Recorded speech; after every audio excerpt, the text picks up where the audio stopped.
Mic.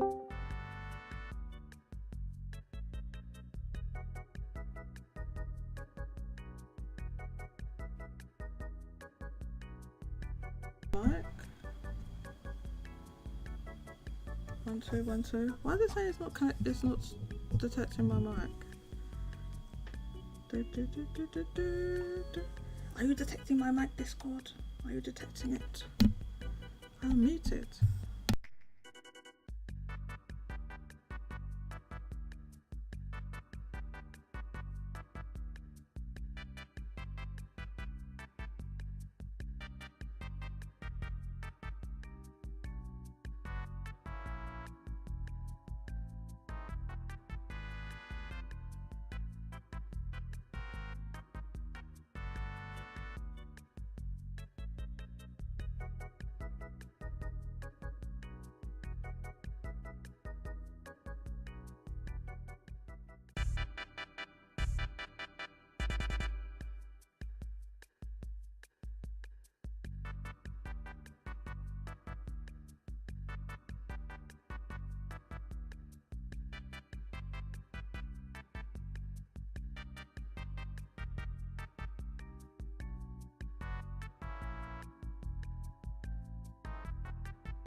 How's my audio?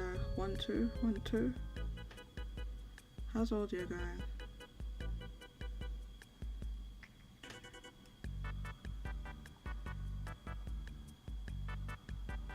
Hopefully my audio sounds okay. Please let me know. I'm not entirely sure. That sounds good. Hi, Steady Flow. Oh, thank you. Audio's good. Thomas Garcia, hi. Are you new? Nice to see you. Welcome. Okay, I'm gonna turn down the We Shop music then. We turn down that music.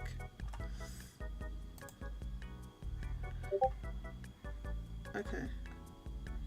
Kike, yes, you're welcome to join me a little bit later. Steady Flow, Genki is not here today. He's busy. So it's just me, I'm afraid. Just me. But you can join me on the show.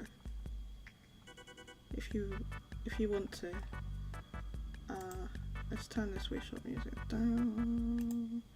Okay, so there we go. I'm gonna stop it. Hello everybody, welcome to another Genki-less Jodie and Genki show. Genki couldn't make it today. He has to take his kids to kindergarten, I believe, this morning. So he had to get an early night's sleep. But not to worry, because we're still going to have a good show. It'd be good if we went to the main page, wouldn't it? Work, you can't join me. No worries, Steady Flow. No worries, Steady Flow. But thanks for coming out anyway. Thanks for coming out. So, yeah, so Genki's not here. So what I thought I'd do today is a little bit of a different topic. There's this Japanese video game developer blog, an indie developer, and I found this blog last year. I had this bookmarked from last year. Completely forgot about it. I think I said at one point, I'm gonna do. Forgot. Okay, it's just sometimes I'm forgetful, and I forgot about this thing. So we're gonna go over this blog and how this particular developer feels about the situation in Japan, the changing landscape, the decline of PlayStation, and all of that in Japan. So we're gonna go over that. So that should be interesting. And of course we have the Famitsu sales. I didn't put anything else in the title. So I thought we can do a little bit of free flow discussion thing, and we talk about a few different things. So any suggestions what you want to talk about, let me know. If you want to join me on the show, don't forget you can join the Discord. I'm just going to grab a link. So grab a link. So let me drop this in the chat. The chat here. I drop it in the chat. So that is the link for the Discord. If you wish to call into the show, you can join the waiting room voice chat, and then I'll bring you into the on-air room when I'm ready, and then you can join me on the show for calls. So talk about whatever you want to talk about. That's behind there, isn't it? Okay. So, but we're going to start, as we always do, with the Famitsu sales. Let's no, spoiler alert! You can see it. Oh no! It's a spoiler. You can't see the Famitsu sales yet. Let me say, I'm gonna look at my other window, man. Oh my lord, this is why streamers have more than one monitor. Okay.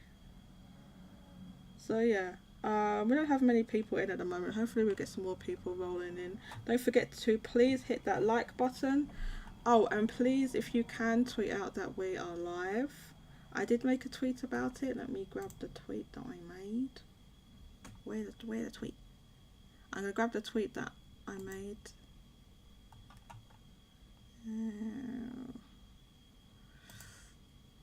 And then please retweet. Let me copy this.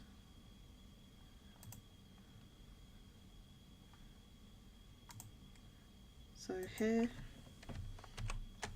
please retweet this tweet to say that we are live, and hopefully we can get some more people in. So let's start. Let's get started already. We're gonna have, I think Kike is gonna join us later. So we're gonna get Kike here later. But yeah, let's get started with these Famitsu sales. Okay, so we had another interesting and fascinating week of Famitsu sales. In fact, I didn't even bring. Oh, 1 second. I just realised that I didn't. My Twitter. I need the Twitter. My Twitter. Yeah, let's get this ready. And you can see behind the curtain. Oh, it's not very exciting. This is just my feed. So this is my feed here. I just want to get the hardware sales up on the screen. So we have that ready. Okay. Well, first we're going to go over the software. And this is the software, as you see, from February 6th to February 12th. There's only two new releases, I believe. Only two new releases this week. This week is in, obviously when I say this week, it's like the sales happens last week. Obviously it hasn't just happened.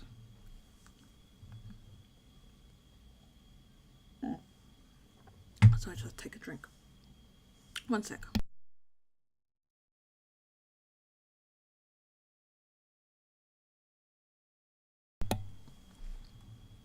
Okay, so first up, brand new release, we have Hogwarts Legacy on the PS5, debuted number 1 with 67,196. This game there was reports of sellouts of physical copies. Amazon was sold out for a while, but they're back now. They have them back, and a few other stores. So it seems that retailers underestimated or underordered really the number of copies of this game, which, going by some PS5 sales, the games that have come out, you can't really blame them for really not wanting to have loads of stock left on the shelf. But this game did very well, and it's basically means that in terms of PS5 only games, now I tweeted this out before and people thought I meant just all games on PS5. No, I mean PS5 only games, because this game, although it will be cross-gen, those releases were not day and date with this one on a PlayStation 5. So in terms of games that have only been on PS5, this is the highest debuting one. The previous record was Forspoken, which was, as you know, it's a couple of weeks ago. So that record's been broken, and so we got 67k of this game. Number 2 is Pokemon Scarlet and Violet with an additional 29,000. Let me just check and make sure because I can't see the screen. Everyone can hear me okay, right? Hopefully. Yeah, Pokemon Scarlet and Violet, number 21,000. Number 3, Splatoon 3 with an additional 13,000. Number 4, Mario Kart 8 Deluxe, 11.8 thousand. Number 5 is Minecraft on the Switch with 7.5 thousand. Number 6, Fire Emblem Engage with 7.2 thousand. Now we can check here. Where is it now? I thought I had that open. No. Oh no, wait, I need to go to the first page. Okay, so what I wanted to do is not that. Is go here and check. We can see what the drop off from last week from Fire Emblem Engage. Now, I always have to remember to make these extra. I know it's like it comes up small on the screen, right? On the actual YouTube screen. So hopefully this is big enough for everyone to see. No, I do not want push notifications. Thank you. No. Okay. Where'd it go? Where's Fire Emblem Engage on here? Okay, so yeah. So from last week, that's a 44% decline from the previous week. So we're just checking up on games that came out recently. Hopefully this is big enough. I didn't even ask you, did I? Is this big enough? Is this big? It's big. Hopefully you can see this. Okay. Okay. What the hell? Done that by mistake. Nintendo Switch Sports at number 7 with 7,000. Number 8 is Mario Party Superstars with 5,000. Number 9 is Gran Turismo 7 on the PlayStation 5 with 5,000. As always with this game and 2 other games, they're bundled, which is why you only see the PS5 versions appear, even though PlayStation 4 games are still selling very strongly in Japan. Like for these particular games, you only see the PlayStation 5 ones appear when PlayStation 5 sells well. So that's Gran Turismo 7, Horizon Forbidden West, and to a lesser extent God of War Ragnarok, but that one doesn't come up as much, I guess because it's not as popular as the other 2 games. So yeah, so there you go. Number 10 is Super Smash Bros. Ultimate with an additional 5,000 as well. So that was very close there. So there are other games, but you know, the full top 30. Actually, let me know. I usually do the top 10 and then highlights of the rest. If you want me to do the whole full top 30, let me know. I feel like it's kind of boring for me to just read out a whole bunch of numbers, but the top 10 is always interesting, because the top 10 is what we get first when Famitsu does the sales. Initially they do the top 10 first, and then we get the top 30 about like 12 hours later or something like that. But yeah, I wanted to go over that. In terms of the other games in the top 30, we'll look at highlights here. So at number 16, Horizon Forbidden West, that's 3,000. As I mentioned before, this is basically bundles, which is why you only see. I mean, I've said it multiple times. Hopefully, people understand that that's what's going on. Otherwise, it wouldn't be only those games and only the PlayStation 5 versions of those games. You know, we'd see maybe other PlayStation games or PS4 games, but it's only those games that only appear. But to point out as well, that in Japan, Nintendo Switch Sports is now also bundled. It didn't used to be, but in Japan, I think it's Japan only, they bundle Nintendo Switch Sports.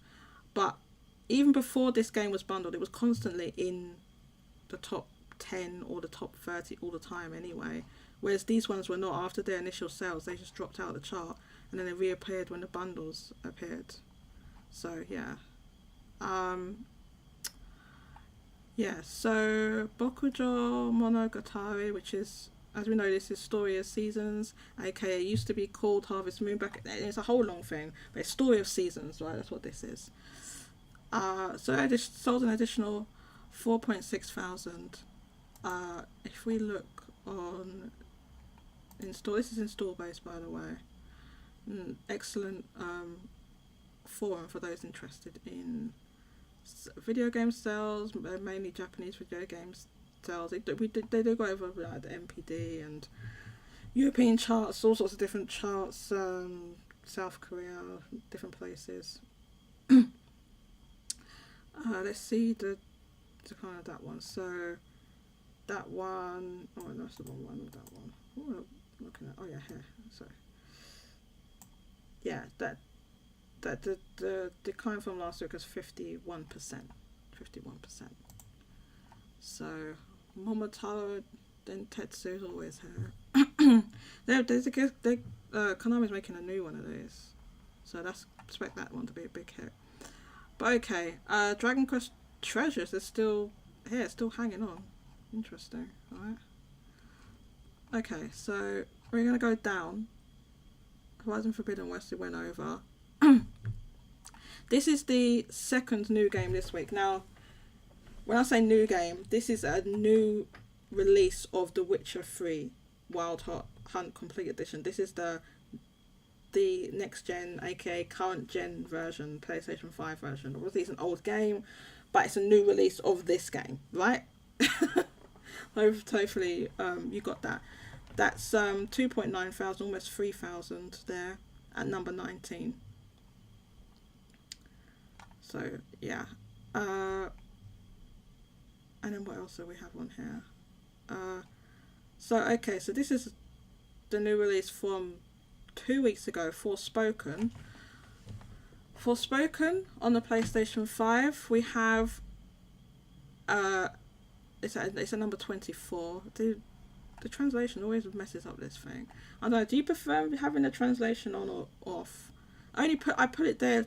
I mean, you don't really need to be able to read it because it's pretty self-explanatory, but I always put it on just in case, you know. But it messes up the numbers.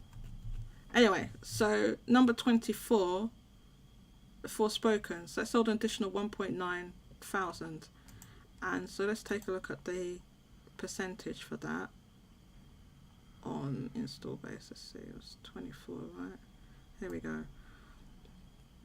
So an additional 53% decline. So, I mean, this is like so there was a debut week, then last week, which had like over 80% drop, right? And then this week, so this is probably going to be we'll probably leave the chart next week, I would have thought. But yeah, so the total it is sold is 35,000. So not great for a AAA game that would have cost, you know, as I said before, a hell of a lot more to make than Story of Seasons, which sold better, right? Story of Seasons, yeah. Even though this is a remake as well. It's a remake of a GameCube game. So, yeah. So in terms of new releases and what's going on, just a couple of things we could point out. Disguise 7 just about hanging on at number 28. with an additional 1.5, well, I'll just say 1,500. It's 1.5 thousand. So yeah, so this is the Switch version. It sold a total of 14.6 thousand. Now, the other two versions have dropped out, so unfortunately we don't know what they have sold, the total. But all in all, Disgaea 7 unfortunately did not do as well as Disgaea 6. So there's probably various reasons for that. I discussed that, I think last time or a couple of weeks ago when the game came out. Yeah, probably like honestly to do with like the marketing choices of this game. So yeah, that's unfortunate for that game. And then we're at the end. The only other thing we can talk about is One Piece Pirate Warriors 4. Now, I've discussed this before. This is an old ass game from 2020. This game came out. Now you'll notice that something's missing. That was here. I think they were here last. I think it was here last week. The brand new One Piece game, One Piece Odyssey, is gone. It's not in the chart. It's completely gone. But yeah, this game is still here. So that is a big oof for Bandai Namco. Because they chose for whatever reason to not put the game on the Switch. Unfortunately, the sales were, in my opinion, underwhelming compared to what they could have been. So this game's now over 200,000. So there you go. Let's check up on the chat. I think I had a message from.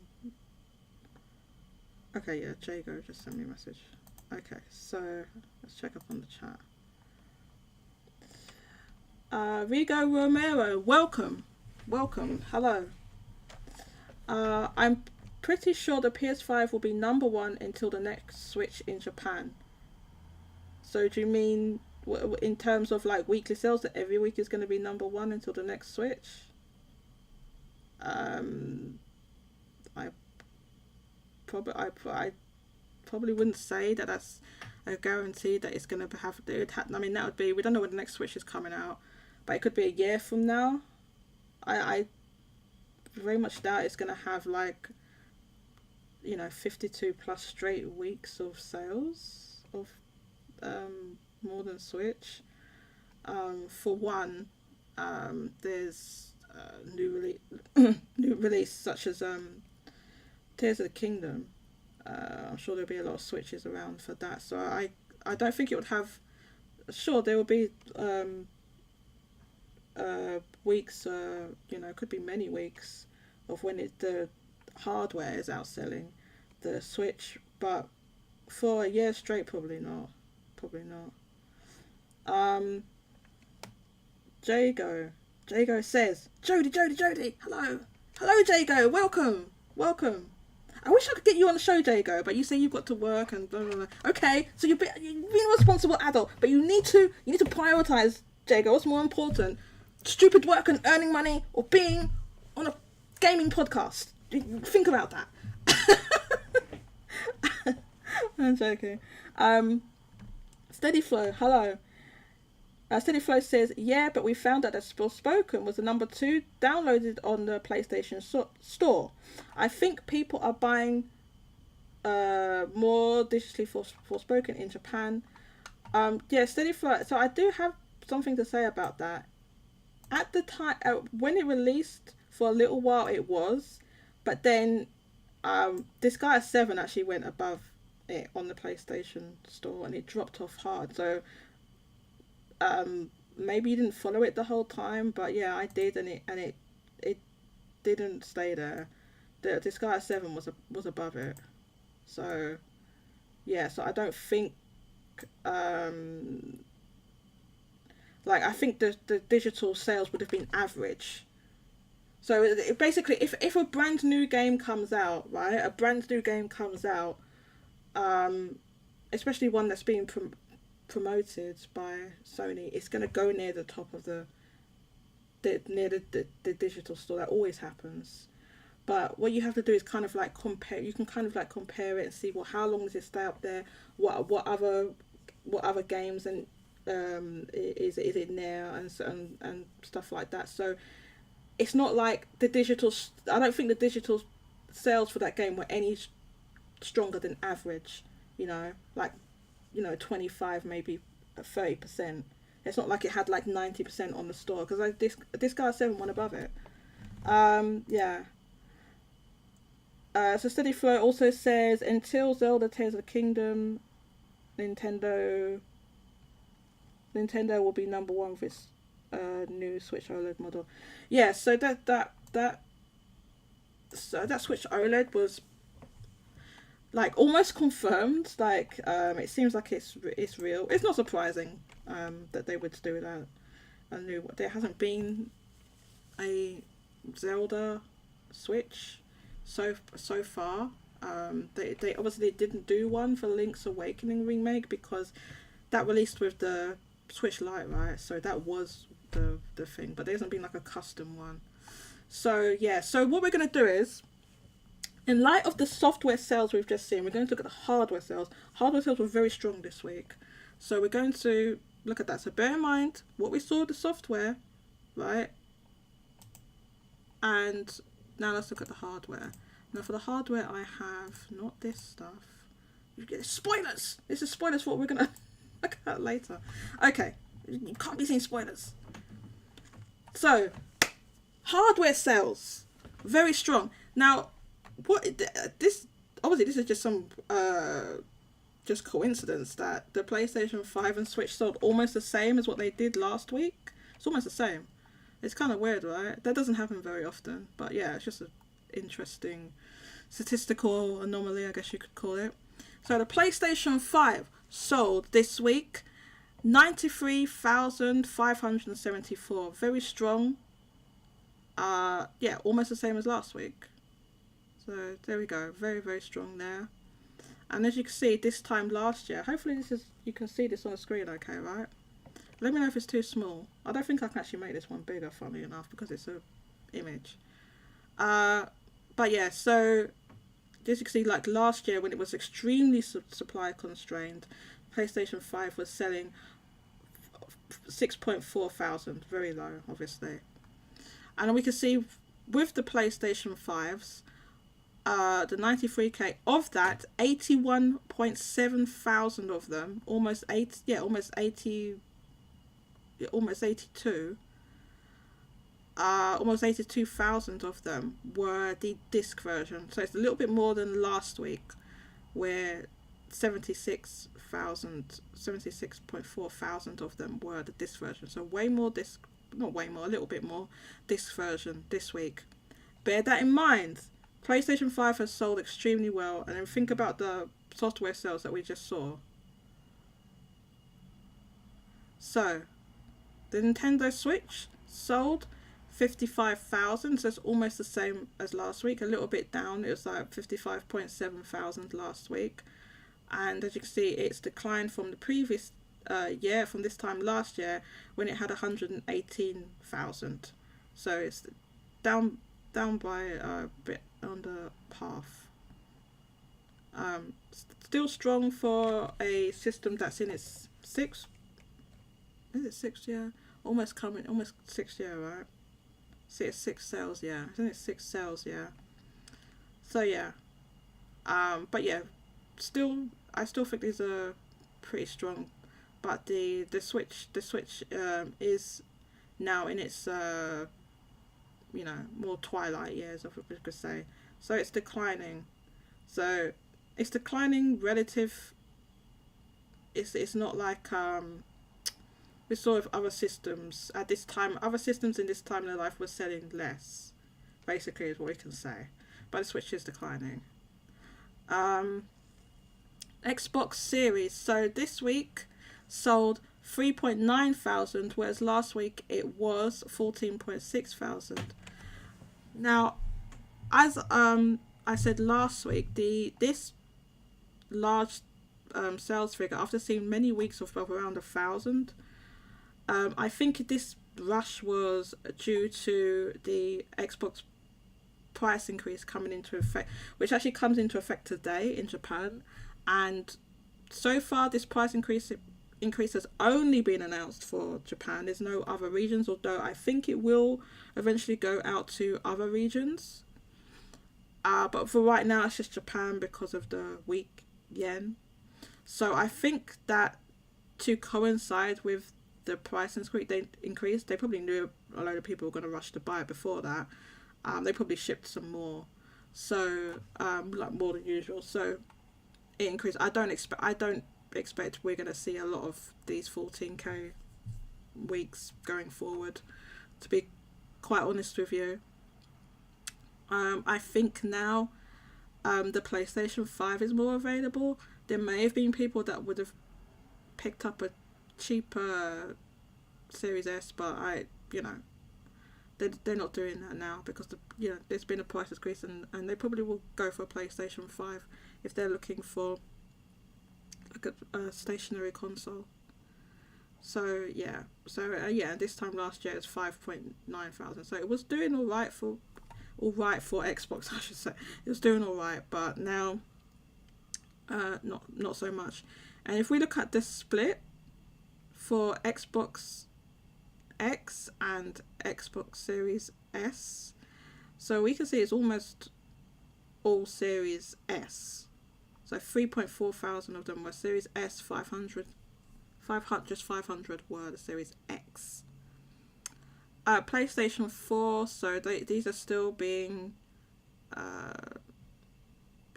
maybe manufactured to very, very, very, very small amounts.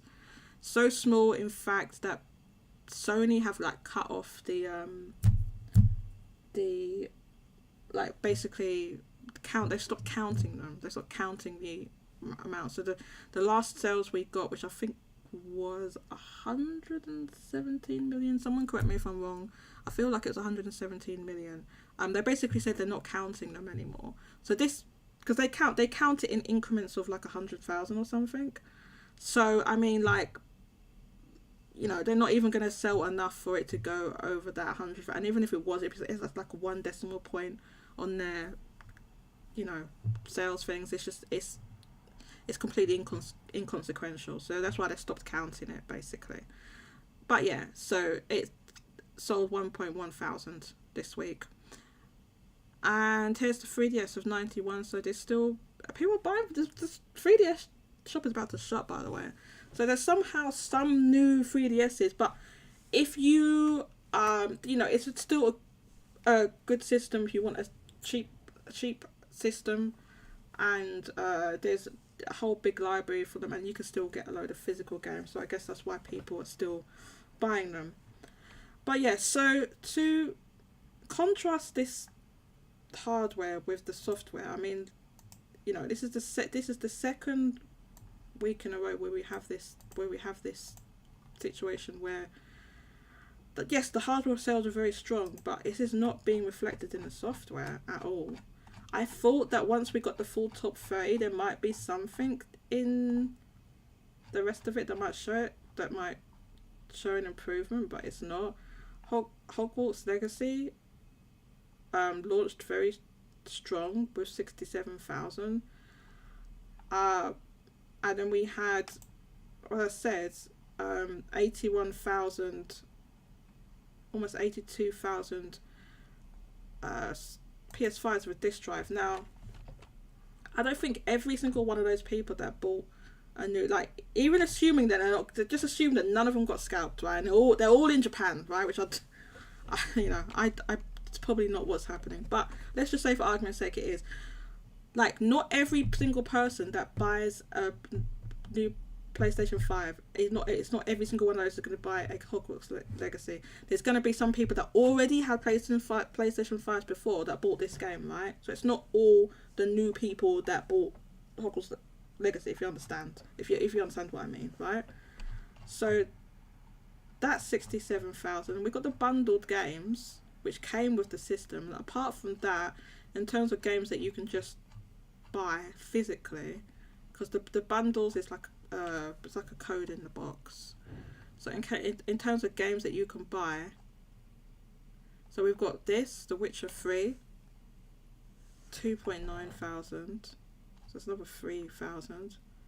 And Forspoken, let's call that 2,000. Right, so let's just say an additional 5,000. I'm rounding up. 5,000. Add that to the 67,000, and that's what, 72,000. 72. So that'll be 72,000, right? Not counting the bundled ones of games that you can buy. I'm rounding up. It's rough. But then 81 for. So what's happening here? Even if you're very generous with the rounding up and stuff, that's still, you know, less people, because as I said, the people that bought PlayStation 5, they didn't all buy. They might have bought games that are not on even in the chart, that would fell outside the top 30, right?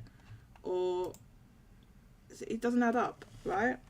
That means you've got more systems selling than software still. A lot more. A lot more. Because there's only 5 PlayStation games. Is it 5? I'm pretty sure it's 5 games. Is it 5? Yeah, 5 PlayStation 5 games. There was no PlayStation 4 games this week because they dropped out. 5 PlayStation 5 games, 2 of which were bundled, 2 of which were brand new. I mean, that's not great, right? So what's going on? What's going on? Is it just, you know, what do people here think? Let's have a look here at the chat. Oh well, we had a lot of stuff here. Oh, Game Killer 64, welcome. Game Killer 64 says, I wonder how long PS5 is going to continue with this sales streak, even if they're being shipped abroad. For a little while longer, I think. For at least a little while longer, we'll see very strong hardware sales. Yeah. I think there's a lot of pent up demand. Even as you say, even if some of them are being shipped abroad, there's still consumers that within Japan that are able to get them now. Apparently they're almost completely freely available. They're on store shelves now, so it means like pretty much everyone can get one. Game Killer 64. The 3DS got some legs. It makes me wonder how long the Switch will be in the market after the Super. You can call it the Super Switch. It's always been christened the Super Switch. It's so funny if they used that name. The Super Switch comes to market. I think quite a while. It'll be one of those things where like the old system gets discounted as well. You know, like how the 3DS went cheap, and then they had that cheap what you call it? They had that brick one, right? The wedge. That was the cheaper one. Yeah, and then you could get them. They'll be there for a long time, I think, because it's got like a big library, and they'll probably reduce the price as well. Game Killer 64 also says, unfortunately, I don't see PS5 games charting till the end of the year with the scalping issue. What do you mean? Do you mean like not chanting as well as they could, right? That's probably what you mean. Yeah, I mean, you know, a lot of people kind of want to, I feel like, dismiss the scalping issue a bit, but the thing is, if we say that scalping has not had a significant impact, then that's kind of like a worse situation, because that means the sales are even worse. And you know, you need to look at how this is for the third parties in Japan, because I know people point to, oh well, there's free to play games, and Sony's making money from microtransactions on Apex Legends and Genshin Impact. Okay, but the Japanese third party publishers are not making that money, you know. So what's gonna happen to them? So we're gonna get onto it. Like I said, we've got that blog to look at, which would be interesting. It's from last year, like I think from September last year. But we're just looking at it now, okay? Because I forgot about it for months. I bookmarked it and forgot. So we're gonna look at it now. So yeah, these software sales aren't great. So, like I said, even if you kind of say that it's there's all people playing free to play, they're spending money on microtransactions, or they're subscribed to PS Plus and they're just playing PS Plus games. First of all, I'd like to know, why is that only happening in Japan? Because that PS Plus and free to play and all of that is available worldwide. Why would that only be affecting Japan like this? That's the first thing. Second thing is, yes, when it comes to digital rates, we know roughly what the digital rates are, because we've had different publishers that have said, it's somewhere between 20 and 30%. Okay, that is the digital rate, between 20 and 30%. There's not a 90% digital rate for PlayStation Japan. There just isn't. Okay, there is not. We know that it's not like 90%.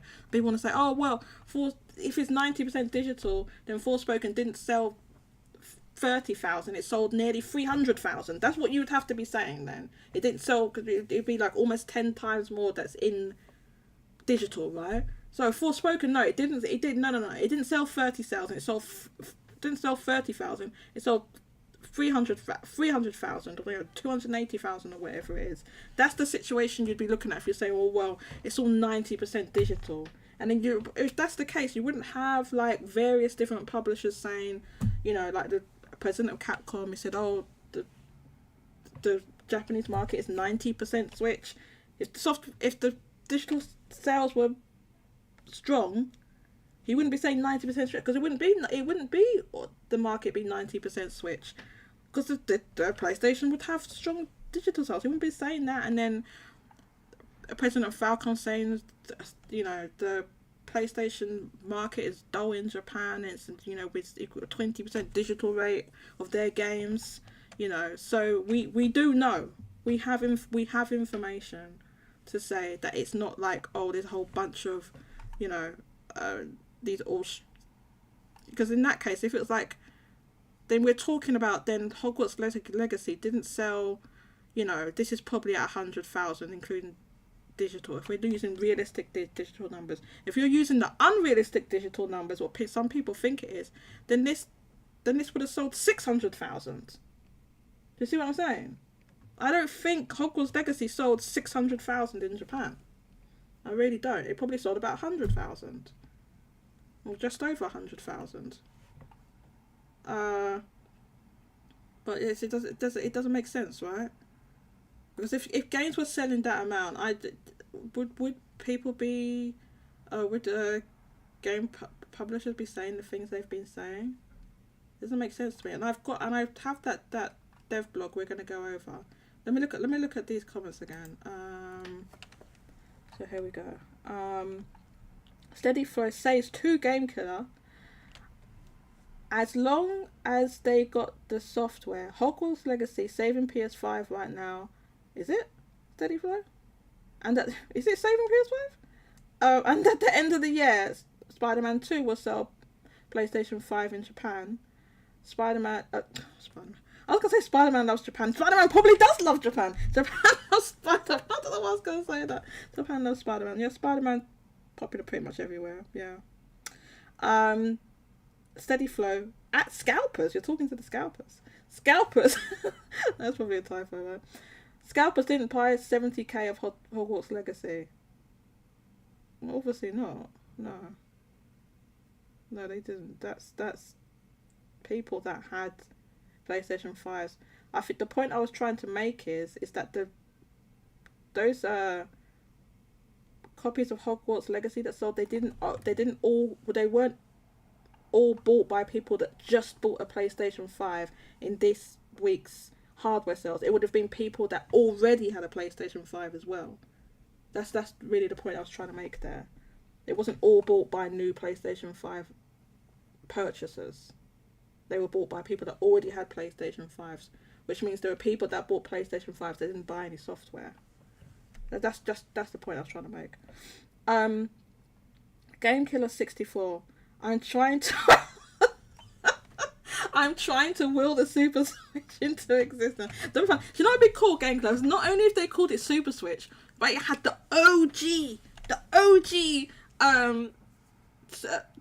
SNES colours, right? As in, I know in the States they had like weirdo purple colours, but in Europe and Japan we had it was red, blue, green, yellow buttons.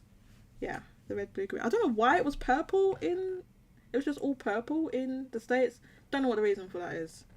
To be honest with you, the system looked different. It was more like square, whereas the European and Japanese one was rounded. I don't know what the reason for that one was. Like they felt like that they couldn't have that system, or they needed it to look different in the States. But I wasn't even aware that it looked different until like a few years. I had no idea until a few years ago that they had a different looking SNES in the States. I had no idea. Steady Flow says the Game Killer I'm there with you, not sure what you're referring to, but yeah. Game Killer 64, damn, I completely forgot about Spider-Man 2 coming out this year. I'm sure that's going to be a huge hit. Yeah, it will. Spider-Man 2 will be really big, yeah. And continues, it would be interesting to see the percentage of physical versus digital sales for PlayStation 5 games. Like I said, it's between 20 and 30%. Like I said, if we're saying, oh, well, some people are saying, this is what some people claim, that it's like 90% in Japan. Then you have to like I said, that means you would have a situation where Forspoken would have sold closer to 300,000 in Japan, not 30k. If we're saying that 9 copies, it sold 9 times, well, it'd be times 9. I'm just rounding it up to 300,000, okay? It'd be lower than that. If it's 1 out of 10.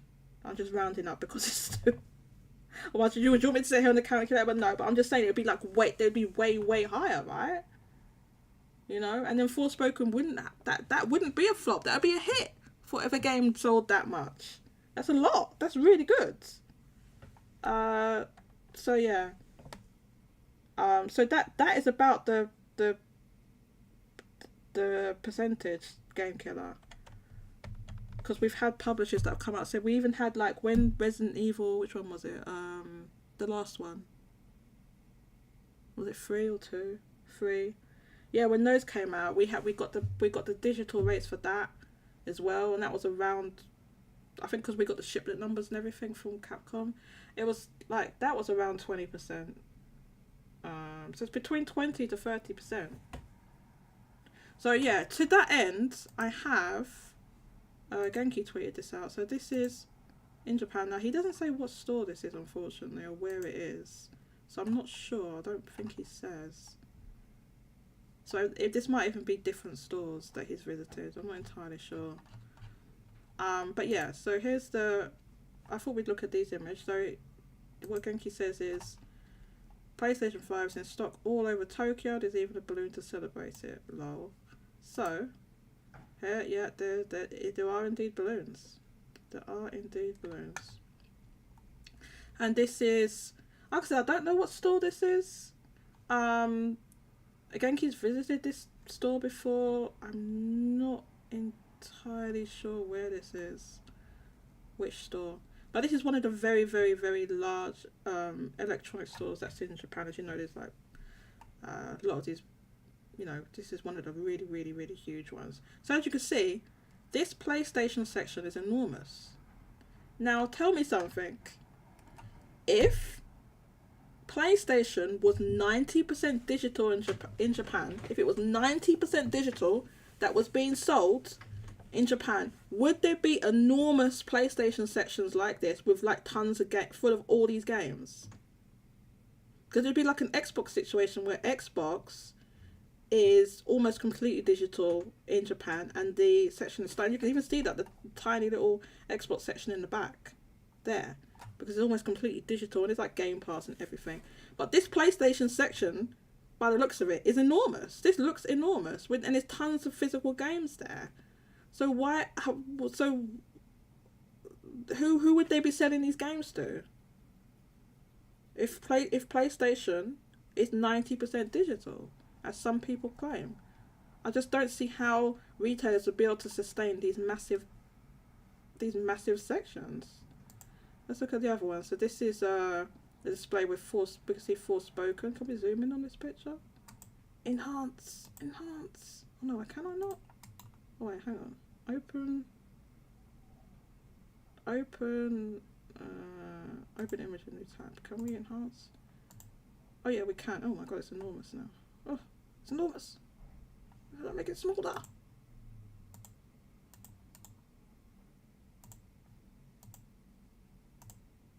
Oh, there we go. Okay. So yeah, we can. I just wanted to look a little bit closer so we can see what's actually here. So this is more like Square Enix display, I guess, because there's quite a few Square. It looks like all Square Enix games. We can see Final Fantasy 16. Obviously, these are pre-orders. Obviously, they're pre-ordered. They're not real cases. You can see it's got like the release date written on it. They're dummy cases. And then we have Forspoken, and I believe this Future Rhythm and Octopath Traveler 2. Well, in fact, these are the Switch copies. But yeah, it's just a just a Square Enix thing. And then here, these are cases that you pick up and you take to the counter to buy. So we can see they're selling here the GT7 bundle, the Horizon bundle, digital version of PlayStation 5, and the regular disc version that's not bundled. So they have those there, right? So there we go. It's in stock. And what was the other picture? Was that all of them? Oh, there's one more. We just zoomed in on the balloon. So they have helium balloons. So it's in stock. You can buy PlayStation 5 pretty much freely in Japan. This is Tokyo. This is one of the big electronic stores that's there. So, like I said, it strikes me as odd that there would be giant PlayStation sections like this if almost all the games were digital.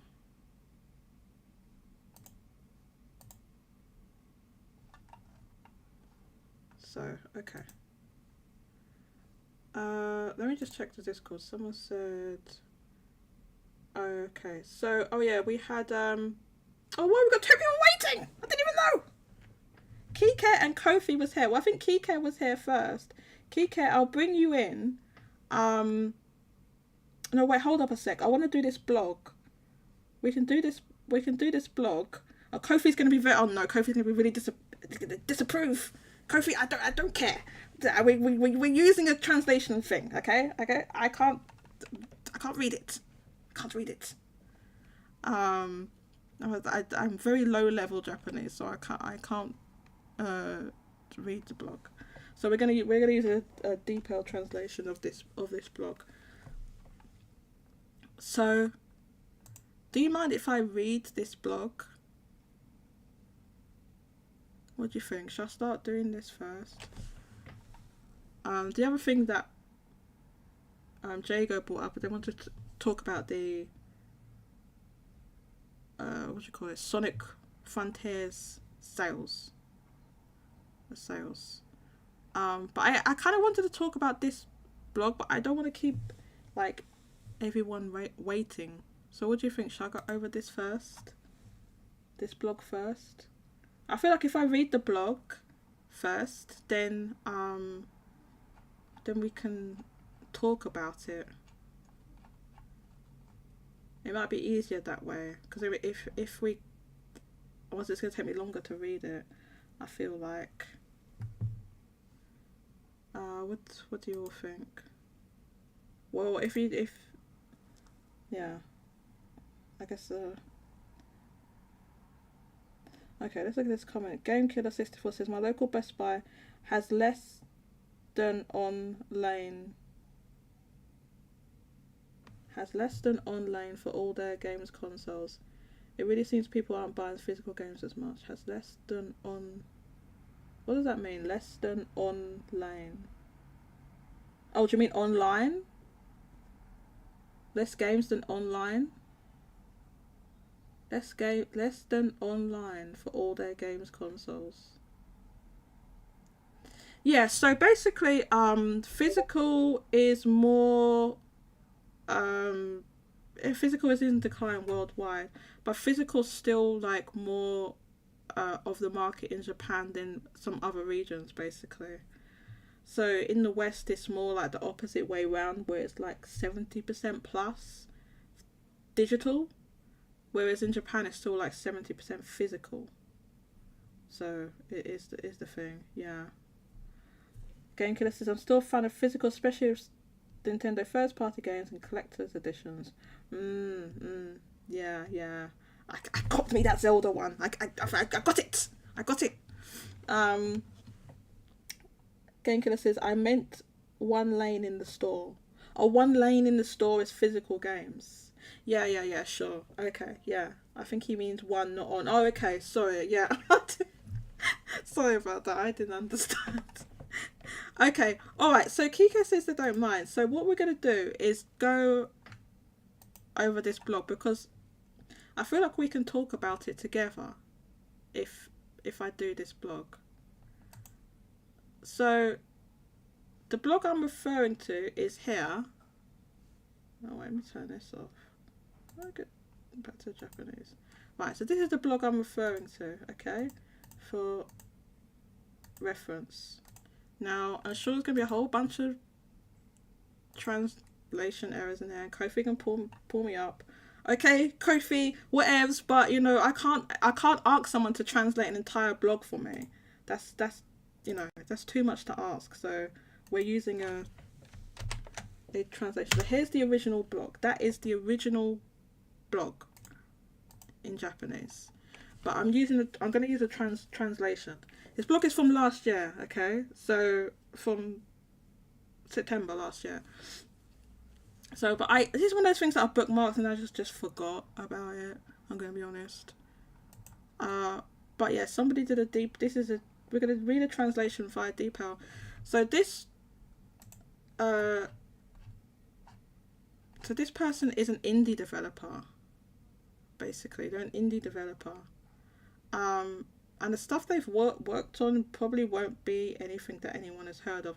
But what they're referring to here is, now I'm sure many of you here have seen this because I've shared it before. This is how the market looks. Now this is I believe this is in terms of hardware. Is this hardware or software? No, it's software. This is software.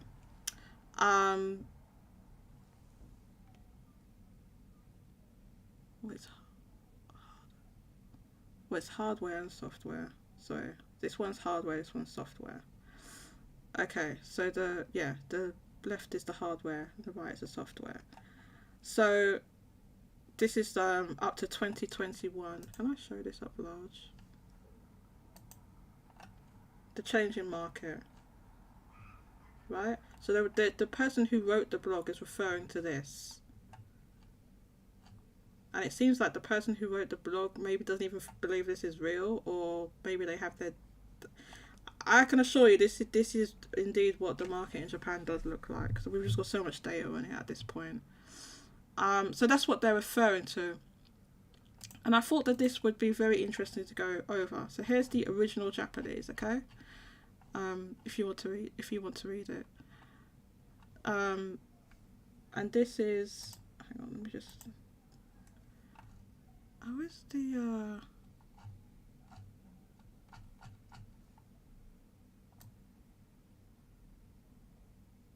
okay.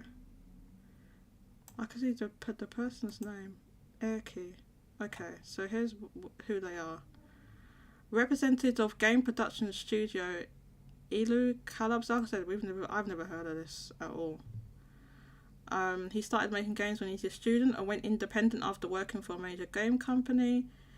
This translation is all weird. His works include Genso Skydrift Incubator, Heart of Crown PC, Magical Highest Magical High Skill Girls. I don't know. I've never heard of any of this, but they are an indie developer. So we're going to look at the Deep L translation. So this isn't Google Translation. It's another translation thing called Deep L. It's like it's more accurate, basically. Get this off my screen. Okay, so let's go over this. And there might be a bit of jank because it's a machine translation. Okay, again, like I can't. This is really long. You know, I can't ask Genki or someone to translate this for me. It would take ages. So that's why we're using this. So Airkey, I believe their name is, says the number of PlayStation hardware. Can you see this on the screen, by the way? Maybe this is a big. Oh god, that's too big. Maybe that's too big. I mean, it's as big as I can make it without it like going all weird. The number of PlayStation hardware has been a topic of discussion for a while now. Putting aside the credibility of this figure, and like I said, they're referring to that chart, okay? So it seems like that maybe they don't believe that that's real, or maybe they have their doubts. I'm not entirely sure. Like I said, this is just, you know, there might be inaccuracies in this translation. So I could be reading too much into things, but we're just getting the broad strokes of what one developer thinks. I have been thinking a lot about PlayStation hardware from a developer's point of view for a while now. And when I get together with a group of people, we often think about how PlayStation is in trouble these days. From a developer's point of view, the best thing would be for games to sell well on all hardware, but I honestly think, good luck SIE, I'm rooting for you. However, it's true that the situation is so bad that it's impossible to say, I'm rooting for you. But I don't want to be negative. I want you to understand the struggle between these feelings. So, I would like to share one of my current thoughts on PlayStation. And this is a subtitle, so hard to develop. So they've put stuff under subtitles, basically. If you look at the original blog, everything's under these subtitles. Hard to develop. Nintendo has been allowing individual developers to register on their developer portal site for quite some time now, allowing them to buy development tools and release software. But PlayStation is still only open to corporations. As I said, bear in mind this is an indie developer, so they're talking about, they're like, you know, much bigger publishers and stuff. One sec, I just need to take a swig of this drink.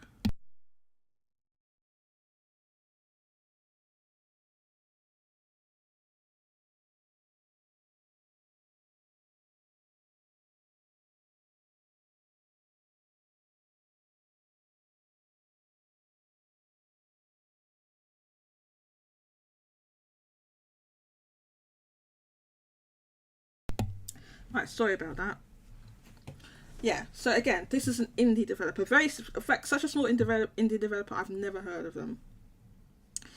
So they say, this is just the beginning. Anyway, PlayStation's portal site, I'm going to blur out the details because I'm afraid I'll get caught under NDA, is not easy to use. As is well known, the core of SIE has moved to the US. So even major information is in English. And support is very slow and unresponsive, as if there is no coordination between departments when it comes to something a little more intrusive.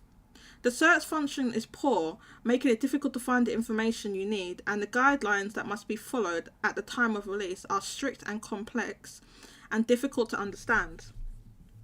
I don't want to go so far as to say this is the general consensus, but it is unanimously said that it is difficult to develop anyway.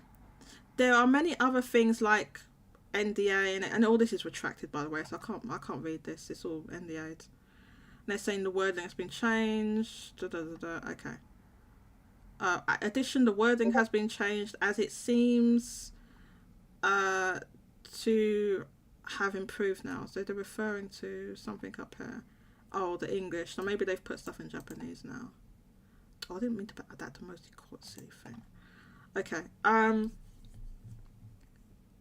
Game development environments have been democratized rapidly in the last decade, so developers can easily compare the development environments of Nintendo Switch and Steam with those of PlayStation. The examples are carefully written and the forums are available in Japanese, and the response time is fast. Steam has a highly functional console with a one-stop shop for everything from store information to uploading builds, and the manuals are written in Japanese, although the support is a bit limited. Unlike large companies that have the resources and manpower to develop a PlayStation version, small and medium-sized companies and indies are directly affected by this situation. Inevitably, the software lineup supplied for the PlayStation will be exclusively that of the major companies. Especially overseas, there's also the option of Xbox instead of PlayStation. At one time, PlayStation was very focused on indie games and was the leader in Japan as well, with SIE brackets SCE. For those of you that know, Sony's in the PlayStation division, the video games is now called Sony Interactive Entertainment. It used to be called Sony Computer Entertainment. So those are what these acronyms here are, basically, is what they're referring to. It used to be called that, but they changed the name some years ago. With SIE having a variety of indies in the TGS corner, Tokyo Game Show Indie Corner. However, the enthusiastic staff at the time was disbanded and became just drinking buddies, ? So the current situation is not so different. New subtitle, no sales. No sales. Of course, there are variations depending on the situation. Whether it is a AAA title or not, whether it is released on all platforms or not. But for example, if you release a PC version first and later release a Switch version and a PlayStation 4/PlayStation 5 version, it will not sell very well. Moreover, development costs are, as mentioned above, PC, then Switch, then PlayStation. So yeah, PC is the cheapest, then Switch, then PlayStation. If you don't include PlayStation in the initial release, they won't even pick it up. I sometimes hear stories like this, but I often wonder if it would be a different story if it were a PlayStation only game. I'm looking for an expert. So yeah, that's the first part. Let me just see the comments here. Hi, J2 Blue Engage. I missed the beginning of the article. Who is it, Jake? Jago, this is an article by an indie developer called Erki. I've put the link to the original Japanese in the description, in the chat, so you can look at the original Japanese. I'm reading a translation from a machine translation from an application called DeepL. Basically, is what I'm reading. So yeah. Continue. So it's basically their point of view as an indie developer with the situation as things are now in Japan. From a developer's point of view, we can only see the numbers, so it's hard to say what the cause is. Maybe because they really hold streaming events like Nintendo Direct or Indie World that users expect, or maybe it's because the store is hard to navigate and only big titles are sold, or maybe it's because they don't have a regular sale like Steam does, or maybe or because there are no regular sale festivals like Steam. Or, as the data at the beginning of the article shows, it is convincing to say that PlayStation market share is simply very low, and it is often said that the generational shift from PlayStation 4 to PlayStation 5 is failing. Whether the reason for this is the work of resellers, the lack of supply itself, or problems with exclusive titles is a mystery. Come to think of it, PlayStation Plus has been quite successful as a subscription, but I haven't heard of any developers saying they had a great time with PlayStation Plus. In the end, a platform that sells well, even if it's insanely hard to develop for, is justified. That's how consumers have made a living until now. Steamworks, App Store Connect, and Google Play Console all know this, and they are all very focused on consoles. As game developers development becomes more democratized and individuals and teams become more powerful, the competition between platforms will become even fiercer. Compared to the past, the power relationship has completely reversed. I think this is the critical point. New subtitle: PCs are encroaching on the market. Japanese Steam users are growing rapidly, reaching record highs, and the culture of playing games on PCs is spreading in Japan. Automaton. I think this is a quote from Automaton. Valve has released its Steam hardware and software survey for March 2022. Some of the data in it is causing quite a stir. It's been talked about a bit, but the PC gamer population in Japan is growing like crazy, and the world is even more so. Elden Ring sales are mostly on PC, 16.6 million units through August, but developers can use certain techniques to estimate Steam sales, so you can see the percentage. Unlike the 2010s, the trend was just to roll out multiple versions for PC, PlayStation and Xbox. But as development costs have skyrocketed, it has become, if the PC version sells the best and it's the easiest to make, then why not just stick with PC?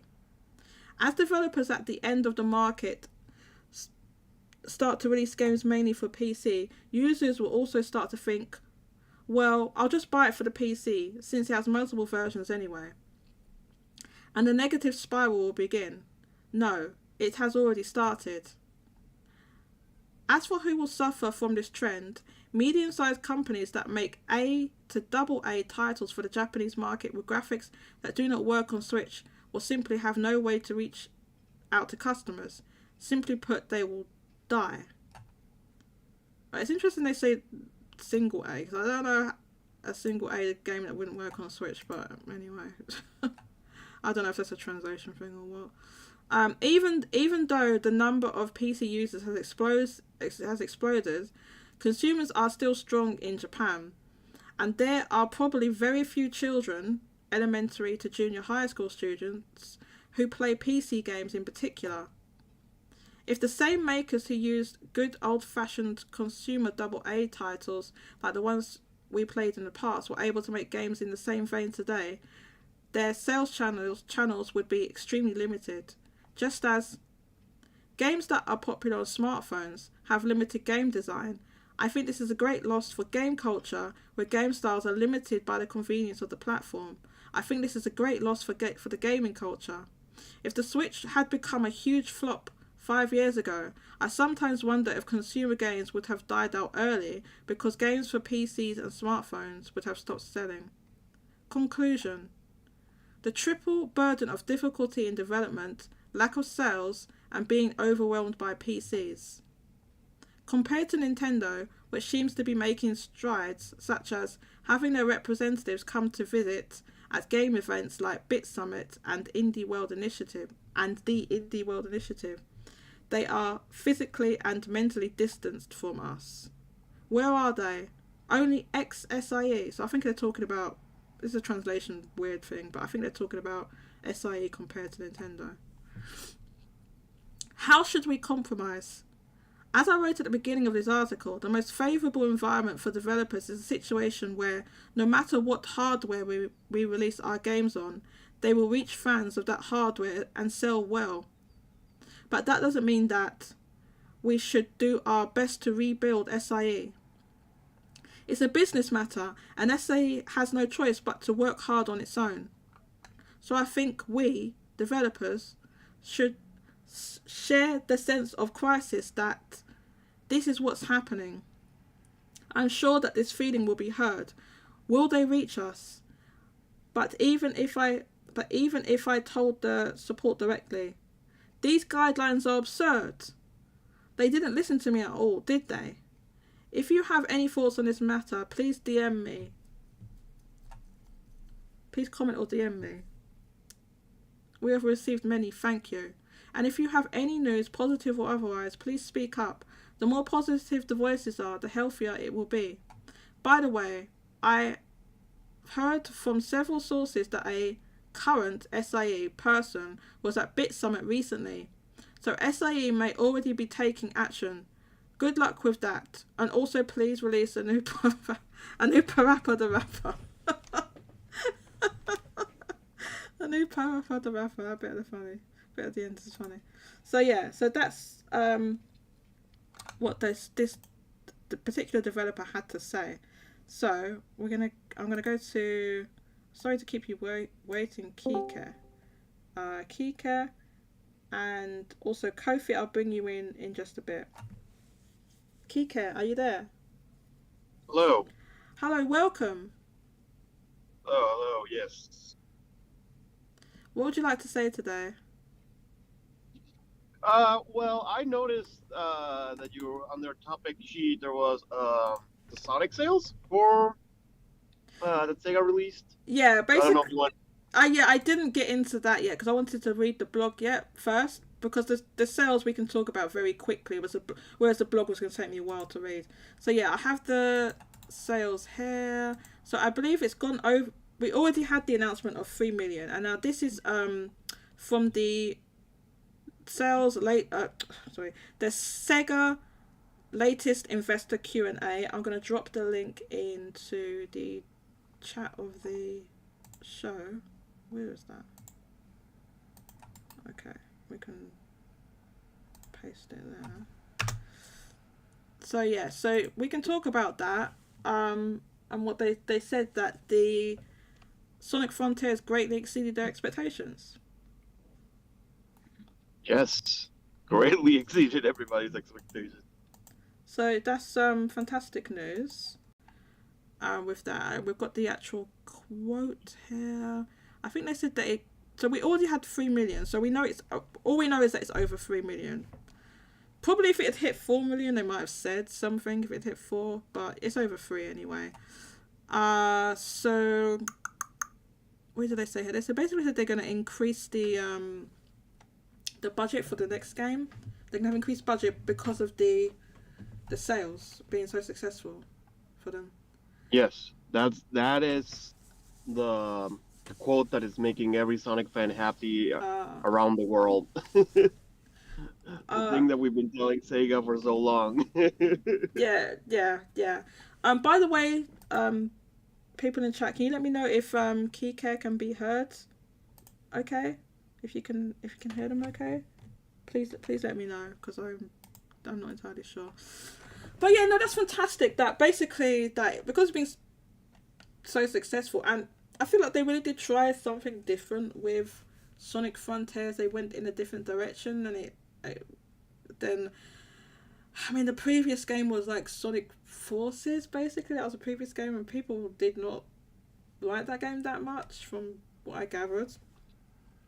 So because this game Not was the most favorable.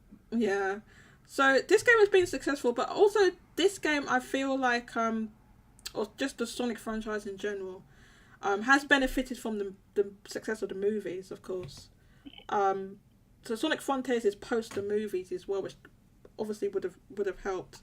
So, it was a good idea to do the movies.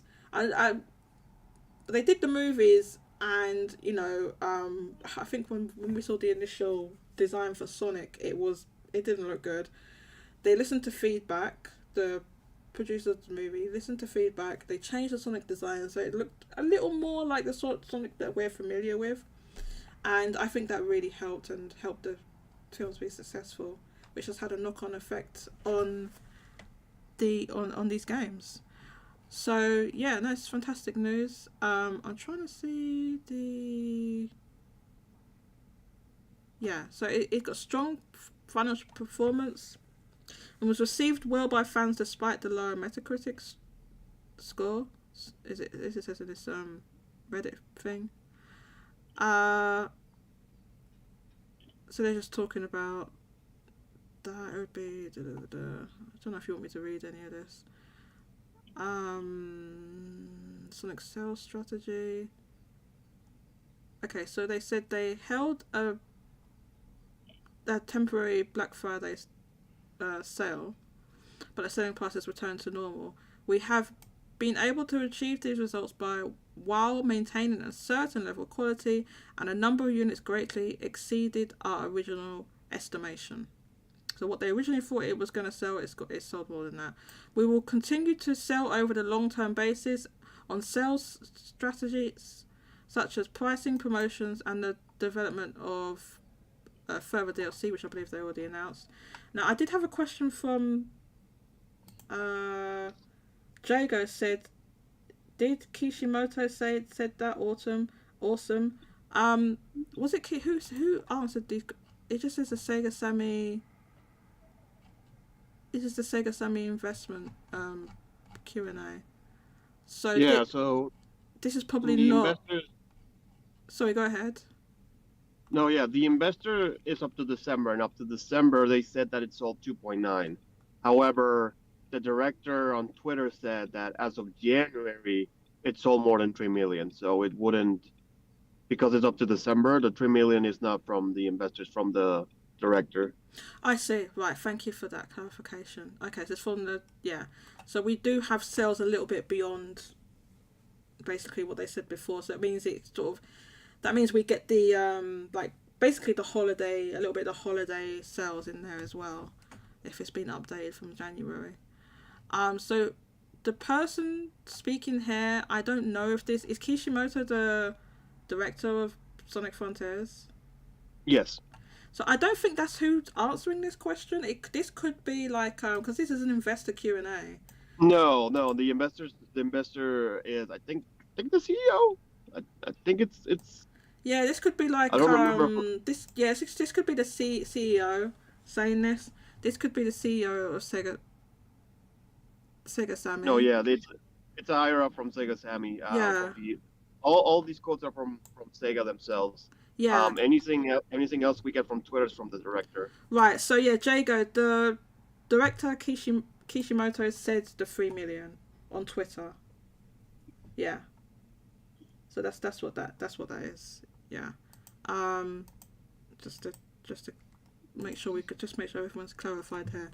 So yeah, this is fantastic news. And yeah, the thing that they're saying, which is as you said, exciting to Sonic fans, is that the so there will be more budget. So the question was, with strong performance of Sonic Frontiers and other global titles,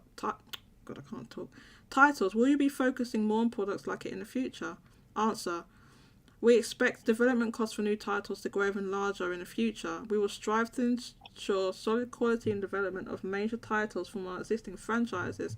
However, development labour costs will rise due to the impact of the global external environment, and we expect this trend to continue for the foreseeable future. Since it is necessary to take on these challenges for major titles, we are proceeding with a bigger budget, even from the basic research stage. Therefore, we assume that development costs for future new titles will increase accordingly. So yeah, as we know, development costs are rising rapidly. So they're saying that they are increasing their budgets in line with that, but then also, because they're saying basically labour costs and all this, obviously all of that's going up. So, and this question's about, I think they're talking about Sonic Frontiers and other titles. So this is other titles that they're making as well. They're gonna have increased budgets for. So yeah, good news.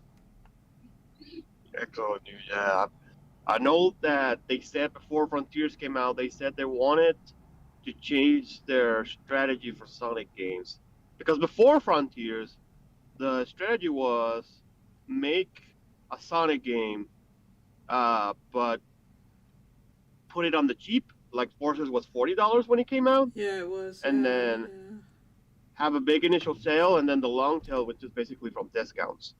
What they wanted to do with Frontiers was they wanted to go back to full price games and keep a long tail without relying too much on sales or deep discounts, because if you can find Forces for like $10 if you really wait if you want. Yeah, that's true. So I think basically this Frontiers was a full price game. Obviously, it had a much bigger budget than Forces, And they're saying that they are using sales in their strategy, but it's not. I mean, they had like a temporary Black Friday because I believe this game came out right before like Black Friday or whatever. So that discount was temporary because of that reason, I believe. Uh, and yeah, so they're gonna keep a longer tail with sales strategies such as pricing, promotion, and development of further DLC. So they will do promotions and stuff, but it's slightly they've slightly changed things, and it seems to be working. Yeah, the fact that it still showed up in the January MPD sales, that's something because usually Mm, Sonic, if Sonic shows up, it shows up for the month it begins and then it disappears. The fact that it's still in the MPD for January, mm, that's mm. we've never seen that before, at Yeah, least in a long while. yeah, that's very very good.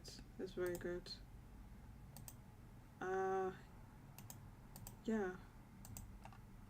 So I didn't put that. This is Jago definitely wanted to talk about. There wasn't like too much to say, but just overall it's good news. The other news that came out was that Sega, like along with some other Japanese publishers, are increasing the salary of their employees by about thirty Yeah, percent, I believe. And we saw, I think, Capcom did it, and was it Bandai Namco or Koei Tecmo, one of those? I've forgotten. Somebody correct me. I can't remember. And then Nintendo did 10%, so they didn't go quite as far as the other publishers, but they went 10% increase. So that's to do with like increased cost of living and basically because the yen is so weak. So they've kind of like done. I mean, you'd expect them to be like, oh well, we're going to lay off a whole bunch of employees because we can't afford to keep them, but they decided to increase, which is quite often the opposite of what we see that happens in the West. Where well, I mean, we saw um, like big tech companies now they've laid off thousands, tens of thousands of employees, right? So yeah, so they I don't know, man. I think they do the opposite in Japan. I think it's partly to do with like the government encourages them to do that as well to maintain their employees. I believe the government encourages them to do that in Japan, which is what like you've seen like it's not even not just one company, it's multiple companies that have done it, and probably the same in other like sectors, but obviously I'm not looking at what's happening in like manufacturing in Japan or whatever, right? mm, But it's probably happening like in many other different sectors and industries within Japan as well. So yeah, very interesting. So I'm gonna bring Kofi. I'm not sure when Kofi, when you're ready, you can join us. Kofi's deafened, so I don't think he can hear what I'm saying. But yeah, when you're ready, you can join us. So, did you hear the dev blog that I read as well, Kika? which one? I read out that blog, the dev blog. Oh yeah, Yeah, what were your thoughts about that dev blog? I mean it's been pretty much the goes in line with the new strategy PlayStation seems to have. Even in America, that's been happening to indie games too, where at the beginning of the PlayStation 4, they were very much like, yeah, you can play your AAA games, but you can also play the indies. We love indies, middle games, Japanese games. We don't care. Everything's on PlayStation 4. And then at some point, I don't know when. I think it's when Horizon and God of War came out. PlayStation started to transition into like PlayStation wanted to be like we only have big games, like big AAA games on PlayStation. And so indies weren't like spotlighted a lot, even in like it doesn't matter where, Japan, America, Europe, like indies weren't as important to PlayStation as well. And then I think at some point when did 'cause PlayStation shut down their Japanese studios at some point, right? Yeah, it was it 2021 maybe? Um, I can't actually remember. It was recently, anyways. Like within the last couple of years.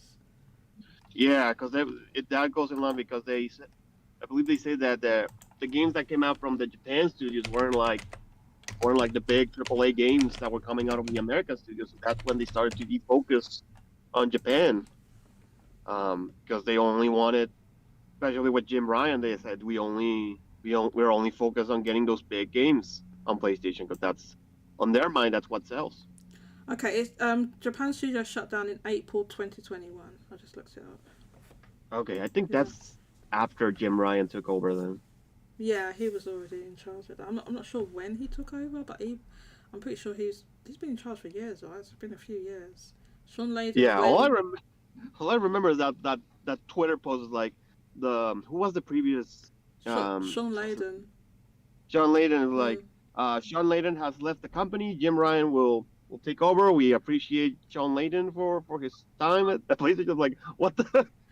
The reason why that was so strange was that it was like literally that one tweet, and we didn't have. Yeah. There was no like there was no fanfare or anything. Sean Layden had been there for like 25 years or whatever. Yeah, and then it's like, oh well, bye. Because around the same time, Reggie from Nintendo of America said he was retiring, and there was like a big video about it. Yeah. They had the plans to like Nintendo like said their goodbyes in a meaningful way, and then for like Sean Layden, it's like just a tweet. It was just a tweet from PlayStation, and then Sean Layden was radio silent for months and months and months and months, and so basically people thought, like, okay, well, this must have been some power struggle when he got pushed out, because like, why, he must be under NDA or something like that, and he probably was under NDA for a while, but he did resurface and he started tweeting, and he eventually, this was last year, he was on a podcast that is run by God, what's his name again? Mine's gone blank. It's called the What's Up PlayStation podcast. He was on that podcast, and they asked him all these questions. If I can find a link to it, I will post it in the Discord. It's called the What's Up PlayStation podcast, and he was on that podcast last year. And they asked him a bunch of questions. It's run by Jay Barry. Sorry, it's Jay Barry, right? Jay Barry and Persona. Yeah, their podcast. So he was on that. And they asked him a bunch of questions about all of this stuff, and yeah. So if you want to know what happened to Sean Layden, he answered quite a lot of it on there. I don't think I'm not. He can go. He couldn't go into NDA stuff, but he answered quite a lot of it on that podcast. Yeah, I'll have to see if I can find it, and I'll post it in the Discord. I don't know if I can find it right now though. Yeah, the whole situation is weird, and it was weird. Yeah, it was a little bit weird. Yeah, and anytime Jim Ryan mentions Japan, he only mentions like the big games from Japan that are like worldwide appeal. Like, I think when they asked him like about any if they're gonna support Japan, he says, "Yeah, I would support Japan. Just look at Elden Ring. Like, Elden Ring's a big." It's a big worldwide hit, and it's sold well. That was a was a blockbuster hit basically. It's probably sold 20 million by now. I know what the last sales update was, but it sold a lot.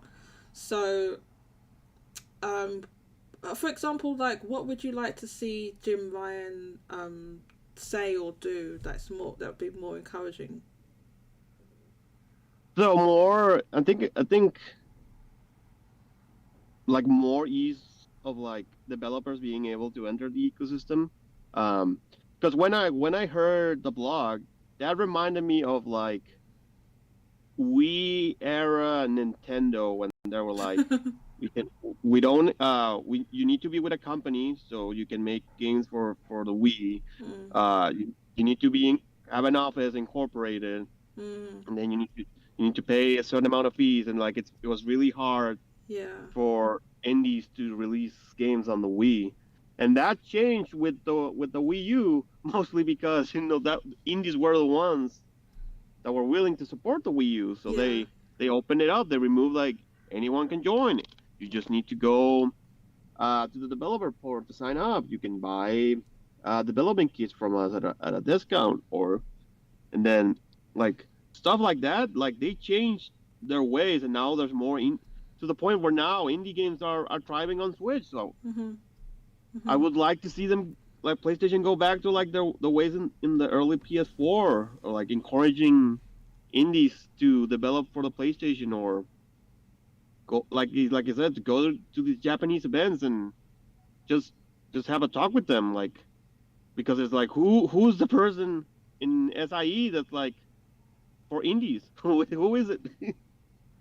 I I'm not sure. I know that obviously that oh, what's his face, Yoshida is, Shuei?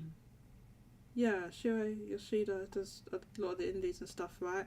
Um, I I I kind of see what you're saying. So they do have of course, like featured indies and indies that they market or on that you would see like in a state of play or something like that.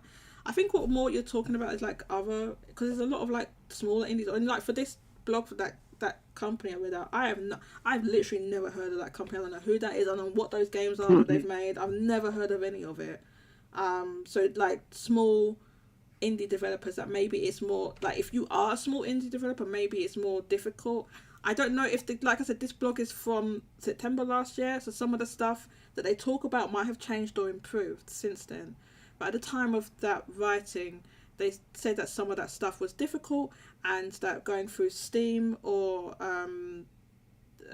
Nintendo, and they mentioned also App Store, Google Play, that those were easier. So yeah, maybe it is a little difficult for, in particular, indie developers. So obviously that person was talking from a point of view of an indie developer, and not like a really big. I think it's the situation for the really big companies is quite different. It's quite different, right? Because they have so much more power and resources, and they've got, of course, they can sell their games pretty well abroad, which might not be as easy for a Japanese indie developer. Now I know that the Japanese indie scene isn't indie development isn't huge. It's not as big as it is. I mean, it's growing and everything. There's quite a lot of Japanese indie games, but it's not quite as. I mean, it's not quite as established. Sorry.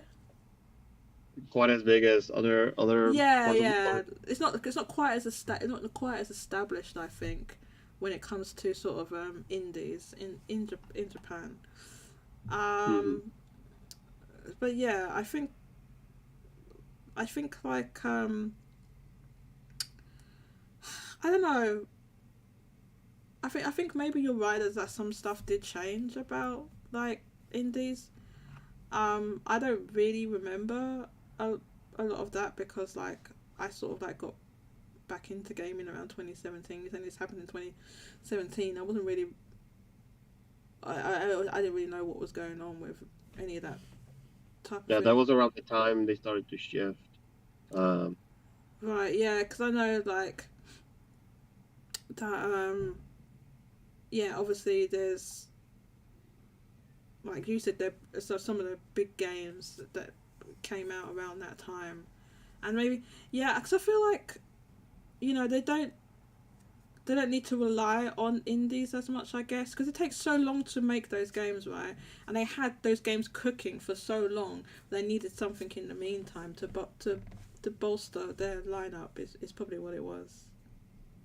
yeah, so I just want, because my worry is I don't want, what's the word, the PlayStation library to be homogeneous. Like, in order for a platform to thrive, they need a diverse lineup of games, not just like the big shooters or the big like third-person narrative games.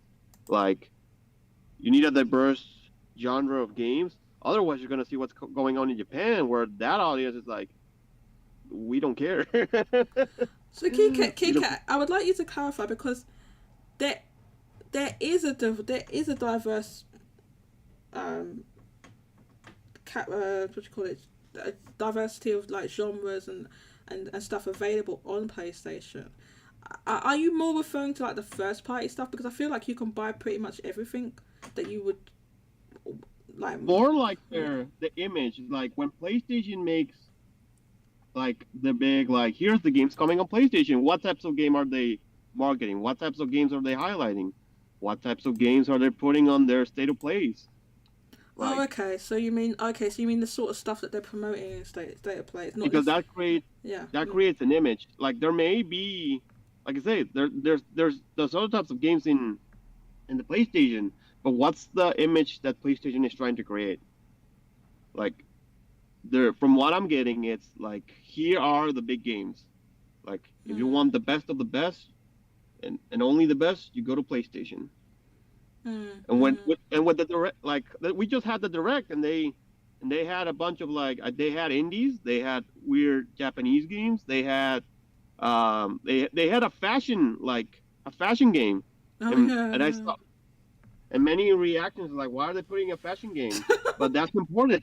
That's important. They need they like to promote like hey any anything and everything is on Switch. Doesn't matter what. Like if you any type of game you would like, you can probably find it on Switch. Like that's the image they're trying to create. Um, Yeah, I think so that fashion game, like you're right. People did look at that and say like, that's why that's not for me. But yeah, it's not for everybody. It's like, but they do want certain things. I guess to different audiences because people have different tastes.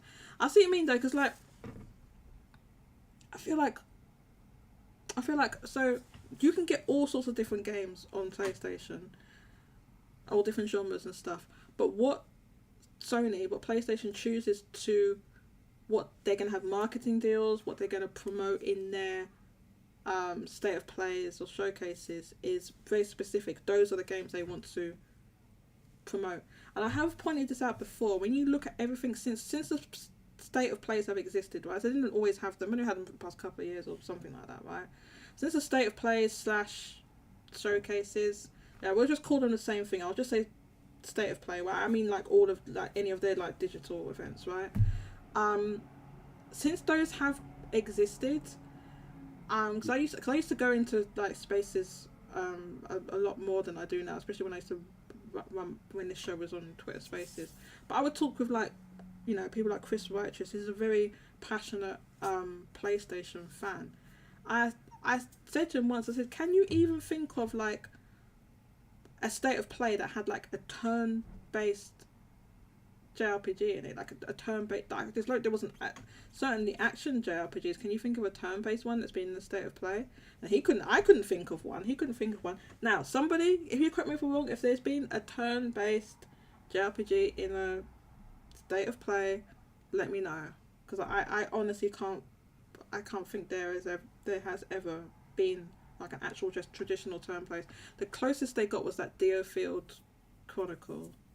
The Earthfield Chronicle was in there, which, from what I gather, was like a real time strategy game, real yeah, time strategy. So it wasn't quite turn based. But that's the closest I can think of. I said if they really, because we was talking, because he's a very passionate PlayStation fan who kind of laments the loss of Japan studio and so on. I said if they really wanted to have those games in the state of play that you like and you're referring to, that they could have done that. Was so Zero Drag said Tactics Ogre was in a state of play. Is that true? Was Tactics Ogre in a state of play?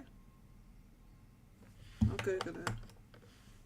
So what I'm trying to remember because I know there was a state of play where Square Enix basically announced like their whole batch of like games for that later half of the year. Ogre. Yeah, I'll look it up. Tactics Ogre. Oh, that's not how you spell Ogre, is it? State of play.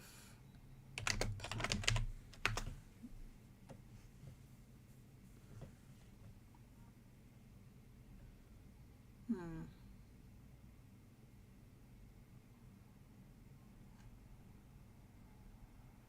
I've not really seen anything come up in the Google results when you Google Tactics Ogre State of Play. Oh, I misspelled it. Tactics Ogre State of Play. Are you sure it was in a state of play? Tactics Ogre Reborn, right? Yeah, when was When was the last state of play? The last day to play, I think it was the one in the summer. Okay, so it would have been before that. And when did no, this game came out last year, right? Yeah, but it came out like November. second half.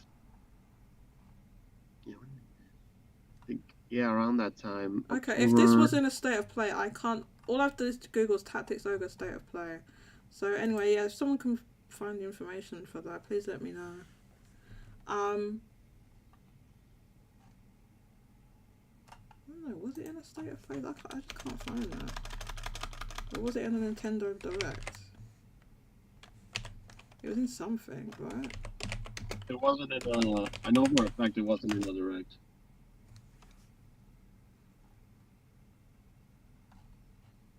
Let me see, because otherwise I would have found it. Or it leaked?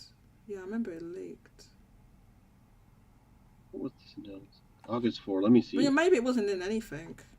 Because I just Googling either of those things, nothing immediately comes up, to be honest with you.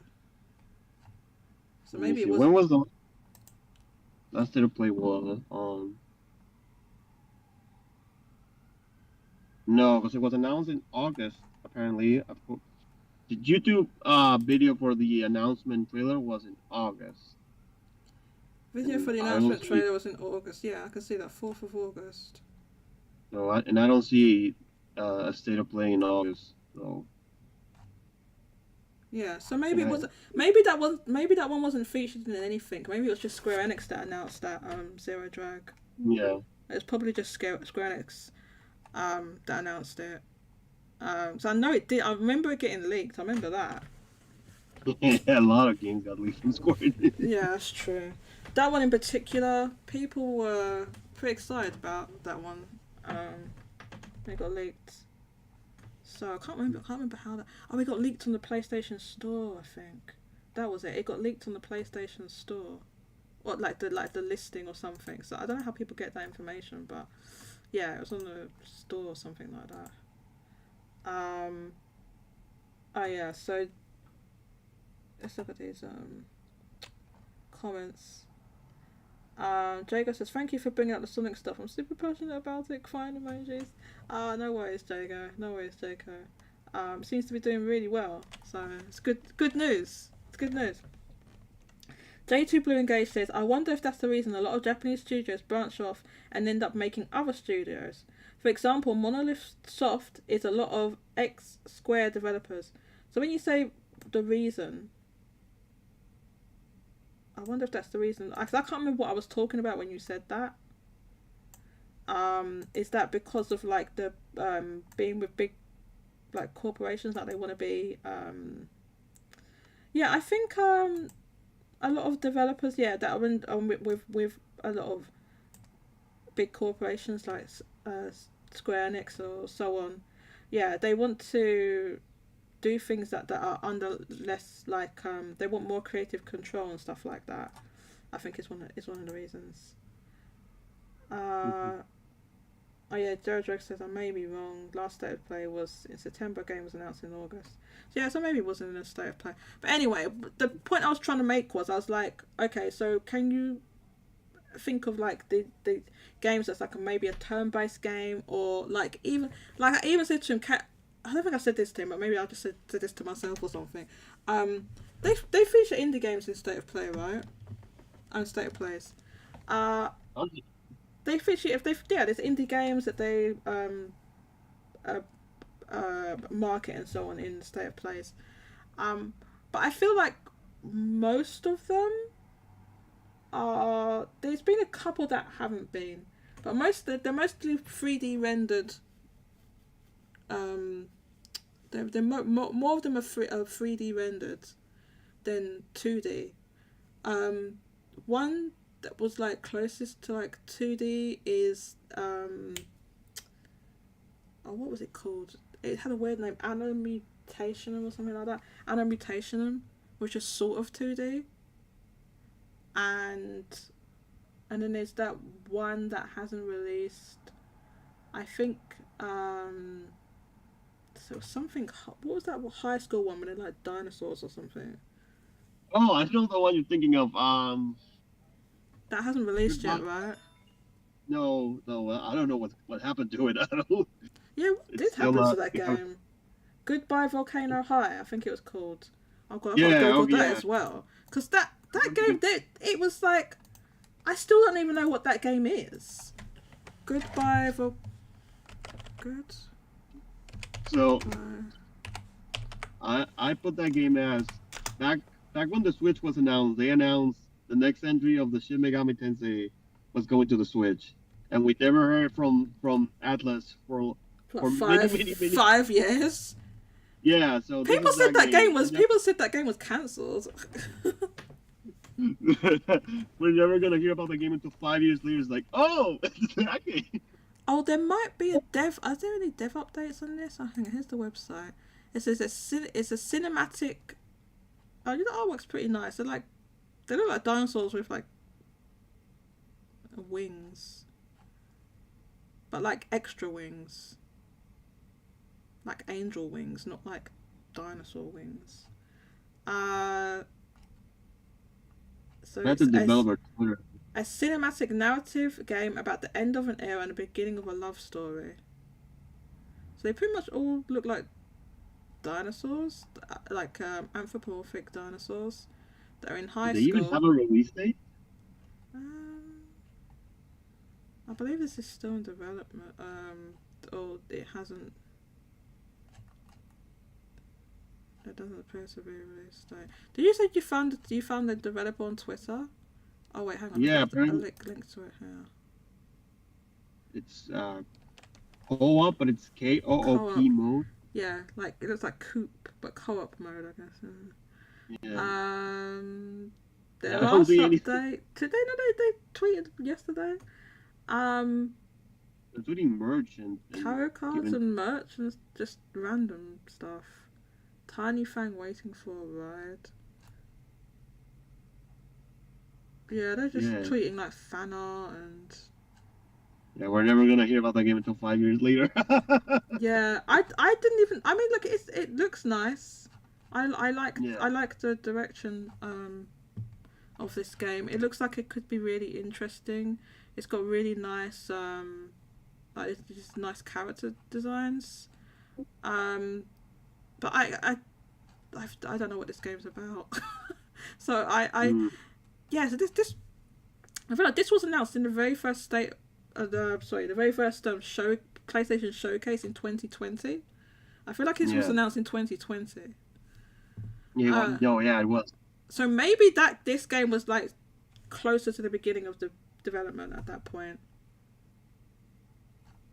It could be that's what it was. Like it was just not, but it wasn't that far along. Even though it looked far along, I guess, from like the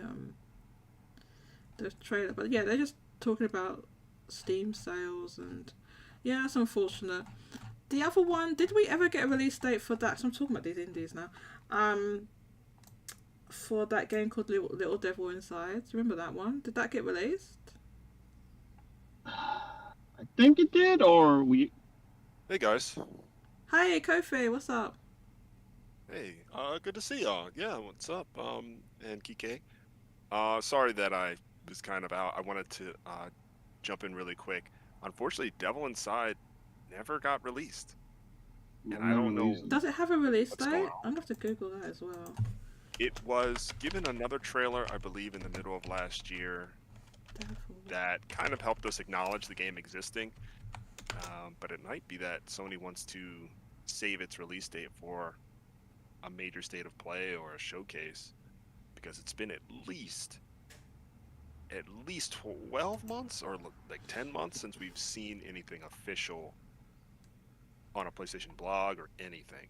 Do you know what's so funny? I found this article that's literally called "What Happened to Little Devil Inside."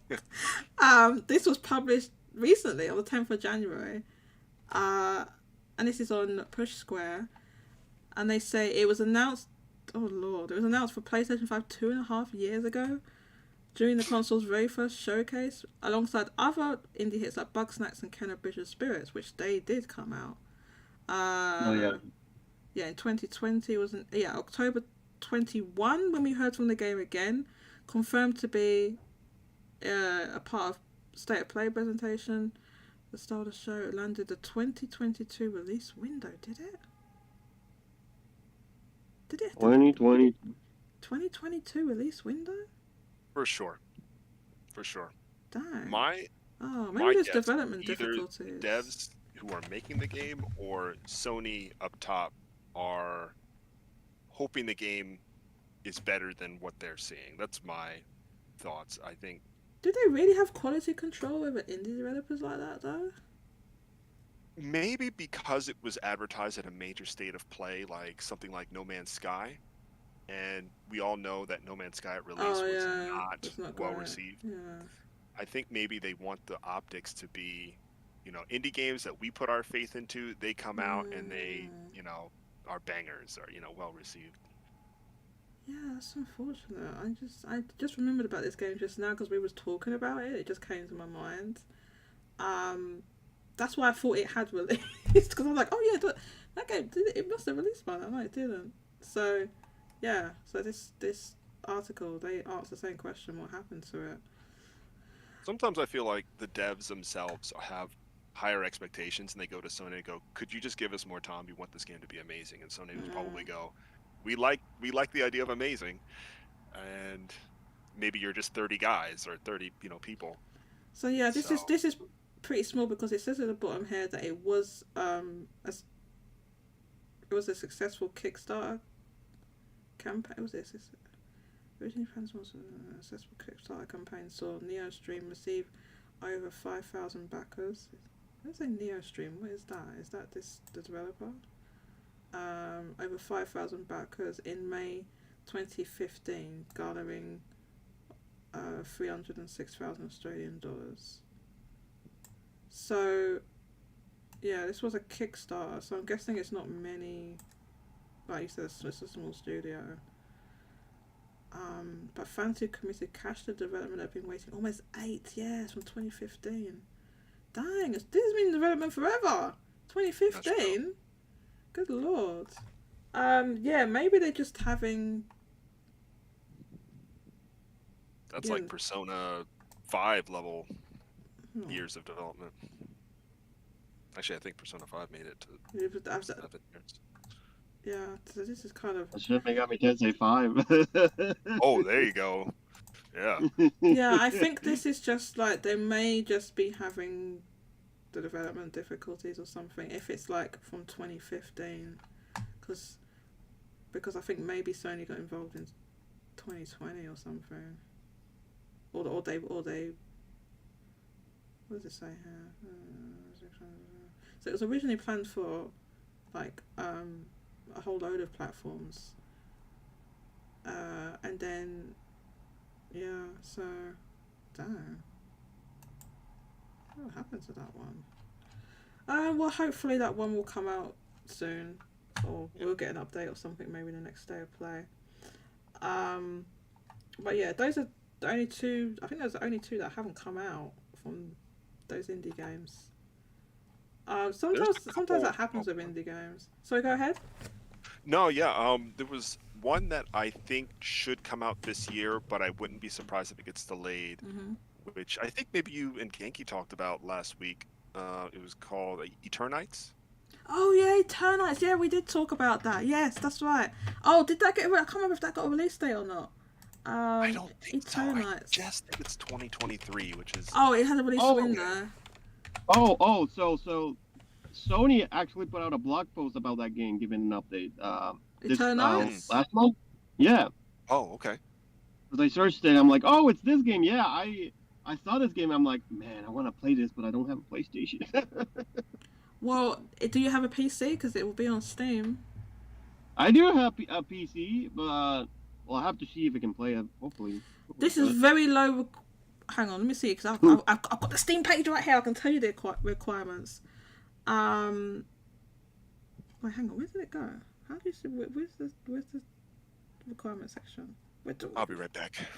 No worries. Okay, here's the requirements. Right, this is low. Right, this is you need Windows 7, Intel Core i5, 66 6600 or an AMD Ryzen 5 1600, 8 gigs of RAM, and NVIDIA graphics card NVIDIA GeForce GTX 960. That's low, right? Yeah? Yeah, I think it is. No, I normally have a gaming laptop, so it's normally a little bit different. But yeah, I think I can. You have a game? Do you have a gaming laptop? Yeah. Yeah, I mean, this game, it is an action game. It is an action game, which you need to be a little bit more, I guess, stable than like a turn-based game. So it's an action game, but these requirements are fairly low. But anyway, if you're interested, is there a price on it? I think it's gonna be like $30. I think. It's probably I don't know. I think it's gonna be like 30. I think you're right. It's gonna be about $30. 40 at most. I don't 40 think at most. Yeah, it might be 35. If I had to guess, just looking at the game, as to how much it would cost. Yeah, that's my guess. I saw that game in the state of play. I'm like, this game speaks to me. Like, it really speaks to me. Yeah, it looks really interesting. But yeah, they actually put out a blog post, so we know it's not that. So see, that's the thing. If a game's taking a long time, like, I don't mind as much if they like actually give us updates. It's just when it's like radio silence that is kind of like. Or do the Metroid Prime video where it's like, hey guys, we haven't said anything about Metroid Prime, but that's because we're restarting. We scrapped the whole game. Yeah. But you know what? Here's the thing, right? It's better that devs do that and tell you what. Do you know what? We fucked up the game. We've got to start it again. You know. It's better they do that. It's better that they do that than just not tell you or just let you go on for a long time believing that it's like, you know, it's all gravy. You know. I think people would be more pissed. I think people would be more pissed if you just don't tell them.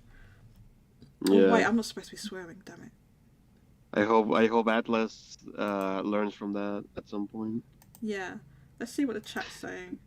Hopefully Kofi will be back in a sec. Yeah, I actually gotta go right now. Okay. The final thing I want to say, Octopath, not Octopath, no, yeah, what's his face? The RPG, Octopath Traveler 2 reviews came out. It's pretty great. Can't wait for it. I haven't checked the reviews. How did it review? Metacritic's at 86. Oh, fantastic! It's even better than the first one. Yeah, I need to read the reviews about what the good and the bad is, but the first one was like an 83, I believe. So, yeah, obviously they heard that they like made improvements in terms of like how the stories are interconnecting, which was a big criticism of the first game. The stories didn't interconnect, and the characters did have interactions, but they were very, you know, they were like side things, and and I feel like they were optional as well. It was like a side thing, and they were like optional. Yeah. So. Yeah, and like, I think you do it in a hotel, like the bar. You'd go and look at it. Yeah.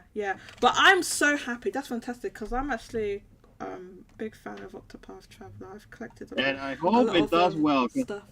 I don't want Square Enix to say we are disappointed with the sales of our. God, don't! You stop it right now, Kike. Please do. I don't want that to happen. Oh my God, please no. I'm sure it'll sell well. It's not gonna be like a Neo the World Ends of User, because that situation was bad.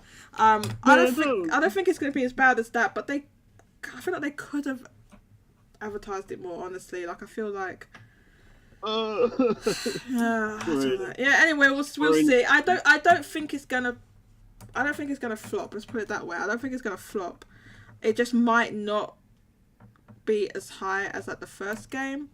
Wait, it could. Maybe I'm wrong, and maybe it will exceed it. Yeah. You know, my hope is that it does reach the sales as the first game or exceeds it. Yeah. In terms of things that will sell well in Japan, I think there's a game that comes out right before it that might hurt its sales, even though the genre is unrelated, which is Yakuza Ishin Kiwami. I think it comes out like 2 days before Octopath. And there's quite a few things coming out the end of this month. Oh, I mean, Wild Hearts is already out. is it But out? I think it's out like today or something like. Which game? It came out? Oh no, I forgot. Yes, no, you're right, Kofi. It is. It came out today, right? It's like, yeah, February 16th. You know. Dang. Because I remember even tweeting about it, saying, "Oh, everyone's forgot about this game," and then I forgot about it again. It came out. Okay, so it's just come out. What the... Okay, EA, like, cause that's EA. That's on EA. Like, I feel like people weren't really talking about that game very much, and yeah, I'll have to see. So, because I did think some reviews pop up, but I like in terms of like buzz about certain games, right? Like what people talking about in sort of gaming sphere or whatever. I haven't seen a lot of buzz about that particular game. I don't know if anyone else has. Has anyone else been talking about Wild Hearts? Are you looking forward to Wild Hearts? Wild Hearts right now has not been well received on Steam due to performance issues. So the reviews on Steam are, you know, it's getting trashed. You know, 5 out of 10 right now. No. But Metacritic is above 80. To me, for a new IP that's inspired by Monster Hunter, anything above 80 is, I'm interested. Yeah, and you know, I'm already skeptical like you. I think you and Genki were kind of hating on EA. I also hate EA, so it was music to my ear. Hating on EA, I've got no hate at all for the developers, the studio. Okay. They're a good developer, but I'm just like, oh man, you're with EA. Oh yes, agreed. The developer's great. I love them. They made I'm forgetting. You know, they're basically the Neo team, but like the Neo's alternate team. Anyway, yeah. But EA is a publisher. I have a lot of negative thoughts. So for them to get an 80, hey, I might buy it.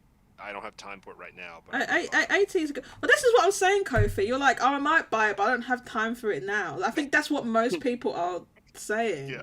Because all these other games you just mentioned that are coming out right now, people are like, oh, you know, I'll put that one off and So, but I understand why Koei Tecmo went with EA as a publisher for that. Like, so they would take some of the risk away from like obviously the investment of that game and like reaching. And I believe Koei Tecmo can reach a worldwide audience themselves, but maybe EA was helping with that and so on.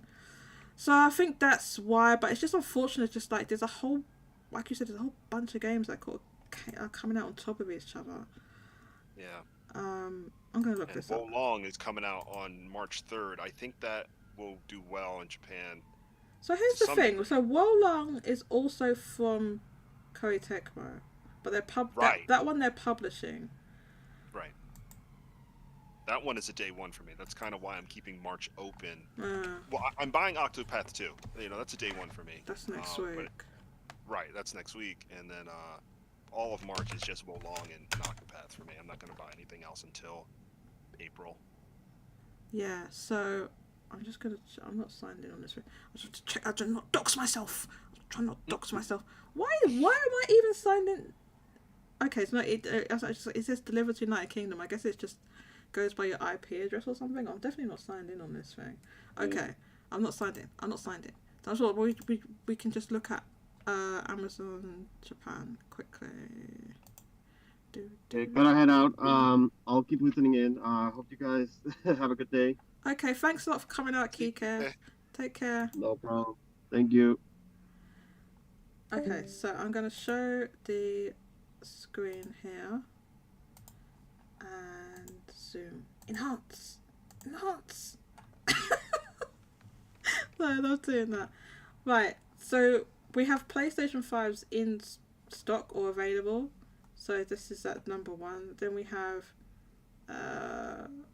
one of many editions of Hogwarts Legacy. I think there's like multiple what do you call it? SKUs. Yeah, because look, there's 2 different, like, I think they have like Amazon benefit. Like they have different like Amazon goodies or something. Because look at the price. This one's 7,920 yen and this one's 6,836 yen. So this one has something on it. Like it has like an additional thing that comes with it. So they have this thing where they have like all these different SKUs. We've got PSVR. Splatoon, Pokemon, Octopath Traveler, Tales of Symphonia, Switch OLED, Mario Kart, cards. Okay, so,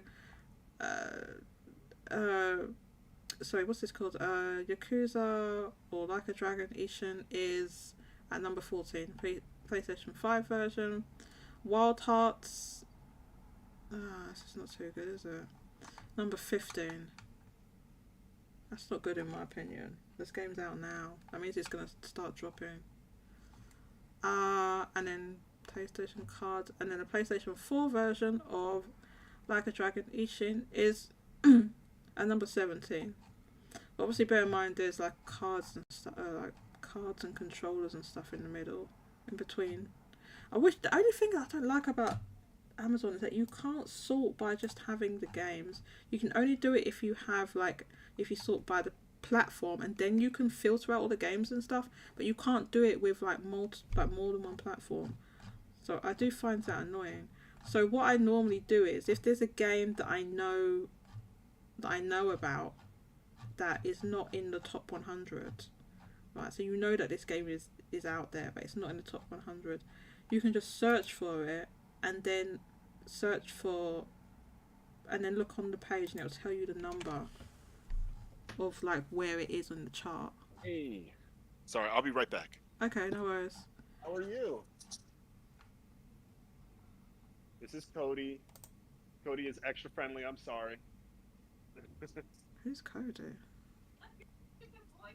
Yeah, he's a great listener.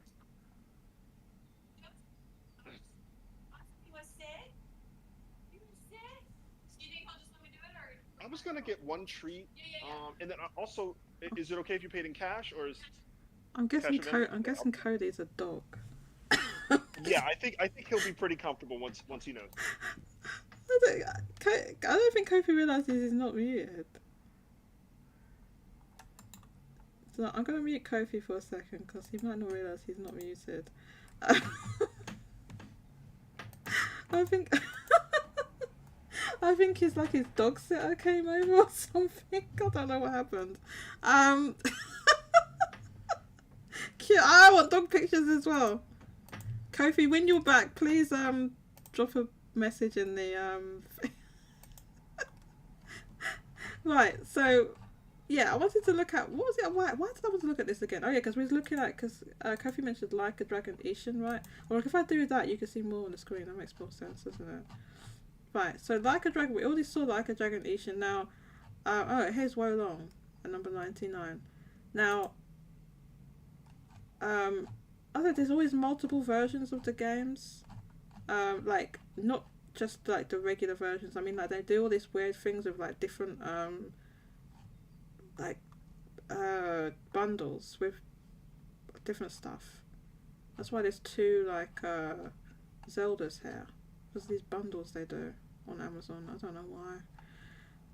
But yeah, but because of that reason, like it's all split up. It's makes it more difficult to look at what's going on. But anyway, this Ishin releases when?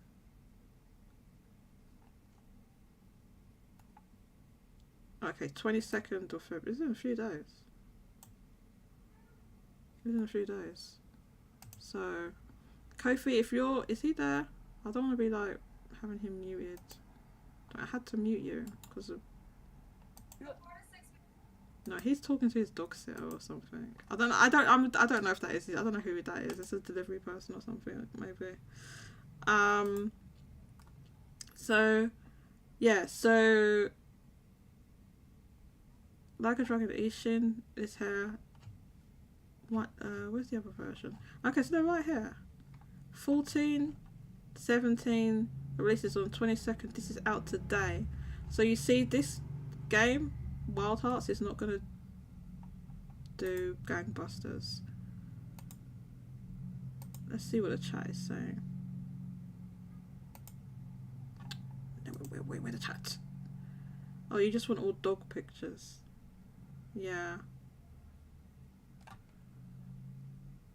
Okay.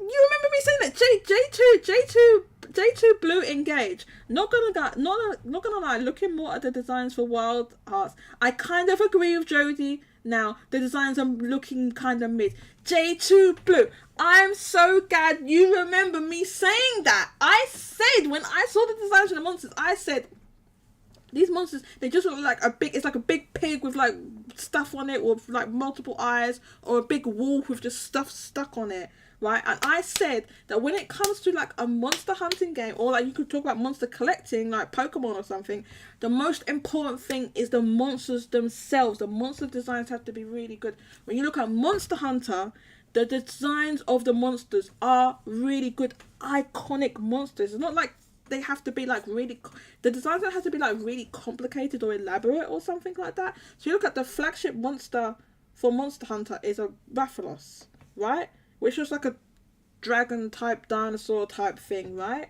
So it's not like a overly complicated design, but it's iconic, right? But you look at the designs, you look at what they've done for Wild Hearts monster designs, it looks like really big versions of animals with a bunch of crap stuck on them. That's how it looks to me. Big versions of animals with a whole bunch of crap. And I said, wait, do you remember J2 Blue? J2 Blue is the OG. J2 Blue remembers. Back when they first revealed that game, I said these monster designs are mid. They don't look that great. They have to be memorable designs in some way. And I've seen footage of the game as well, fighting the monster. There was a couple monsters that weren't in the original, like, you know, the thing the first designs they showed us.